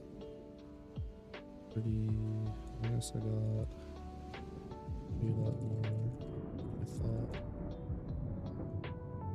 Lucky averted her gaze from Cleo's. I don't want to be rude, but I would like to be alone. As you would. Just give me a call if you need anything. I'll take the liberty of adding myself into your contacts. Cleo gave a quick bow and a warm smile before seeing herself out. Finally alone, Lucky's eyes meandered around the room. The couch was positioned against the furthest wall from the kitchen underneath the window. To the left, there was some extra floor space, a nightstand with a picture frame on it, and a hallway. And on the right was a TV with a gaming console sitting on a well-crafted wooden stand. In the middle of the space, an unused kotatsu with a pink blanket wrap. Lucky stretched, moaning a little. I wonder if Jamie and I will ever hang out here. It's sad to see such a nice place go unused. Leaning forward, Lucky carefully placed her mug and plate on the kotatsu. Sliding down to the floor, Lucky winced as her butt made contact with the ground, sending shockwaves up her body. Doubling over, she wrapped her hands around her midsection.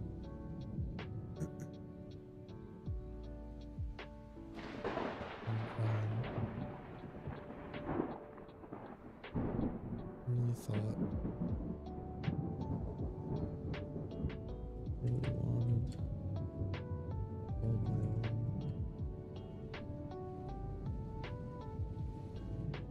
Stronger.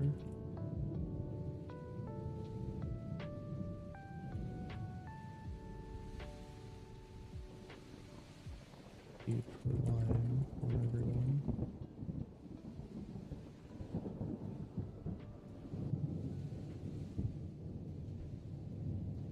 This rate. Lucky's mind wandered back to a time not long ago. Multiple figures surrounded her, with various tools and magic to subdue her. I still don't understand. Do anything to anyone. Fight back. Lucky he began bawling and hyperventilating while trying to block out the wind.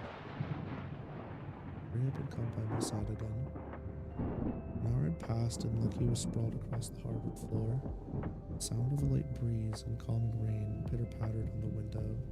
Her eyelid was red, but finally at rest. Breathing was slow and purred in rhythm with a nearby filter system. Dreams of soft beds and fried food danced in her mind while the bustle of the city dropped. Chapter 6. More or less. Set. What was the shorter one? Yeah, another shorter one. Nice. Oopsie.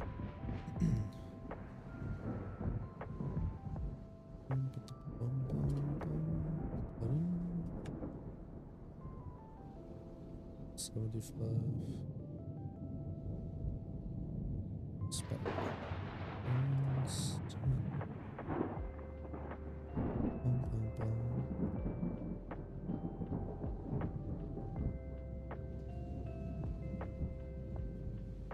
Chat, I'm gonna fall. I'm gonna be honest with you, this is probably a good stopping point. Bit of a stopping point, isn't it? Let's face it, we edited what? How many? I think we're good. I don't really want to start a chapter and have to stop partway through. Shit would drive me nuts. I think I made it through 3, right? Chapter 3. And we're on chapter 7, so yeah, I'll take it. Some good ass progress. Change some sections, fix some flows. So it's pretty good. I was a lot more consistent than I thought I was, and on top of my shit, I thought, I'm not gonna lie, I thought that chapter, the spark, I thought that one, new experiences, and the date would need so much more in terms of changes. I'm really, really happy about that. But we're kind of getting to the part where, as I get more and more through this, I'm like, damn, I know that Naughty Nessie is going to need a ton of changes. I think Aurelia's Jewel, both of those, because they're essentially the same part, right? And then First Adventure is going to need so much work. Had a bunch of editing. You typed over Nitro word cap on a touch screen. Be productive for both of us. Nitro has a word cap. Damn. Damn, Cam. That's crazy. Absolutely productive as shit. Oh my god. Let's do this. Let's see who's left. Cause it's sure as shit not about to be me. Wasn't that funny?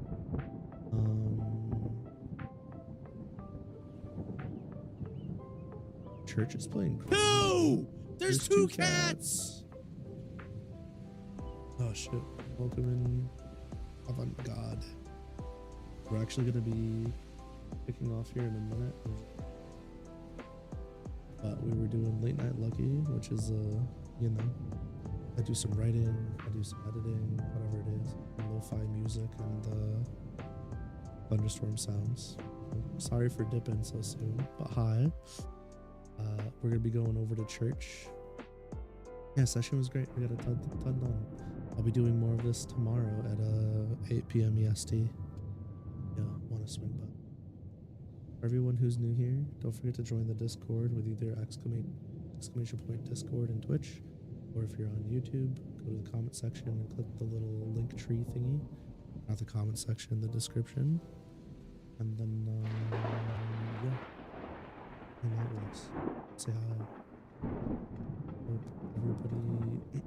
My voice is giving out on me again. I hope everybody has a lovely remainder of their night. I'm going to... I said I was just going to go pass out. But I'm a liar. I'm from down under, so it's always a weird time for US Canada streamers. Oh, that's fair. I get that. But yeah, we're going to church. I'm taking y'all to church. Have a lovely rest of your night, y'all. And I'll see you in the next one. Yeah.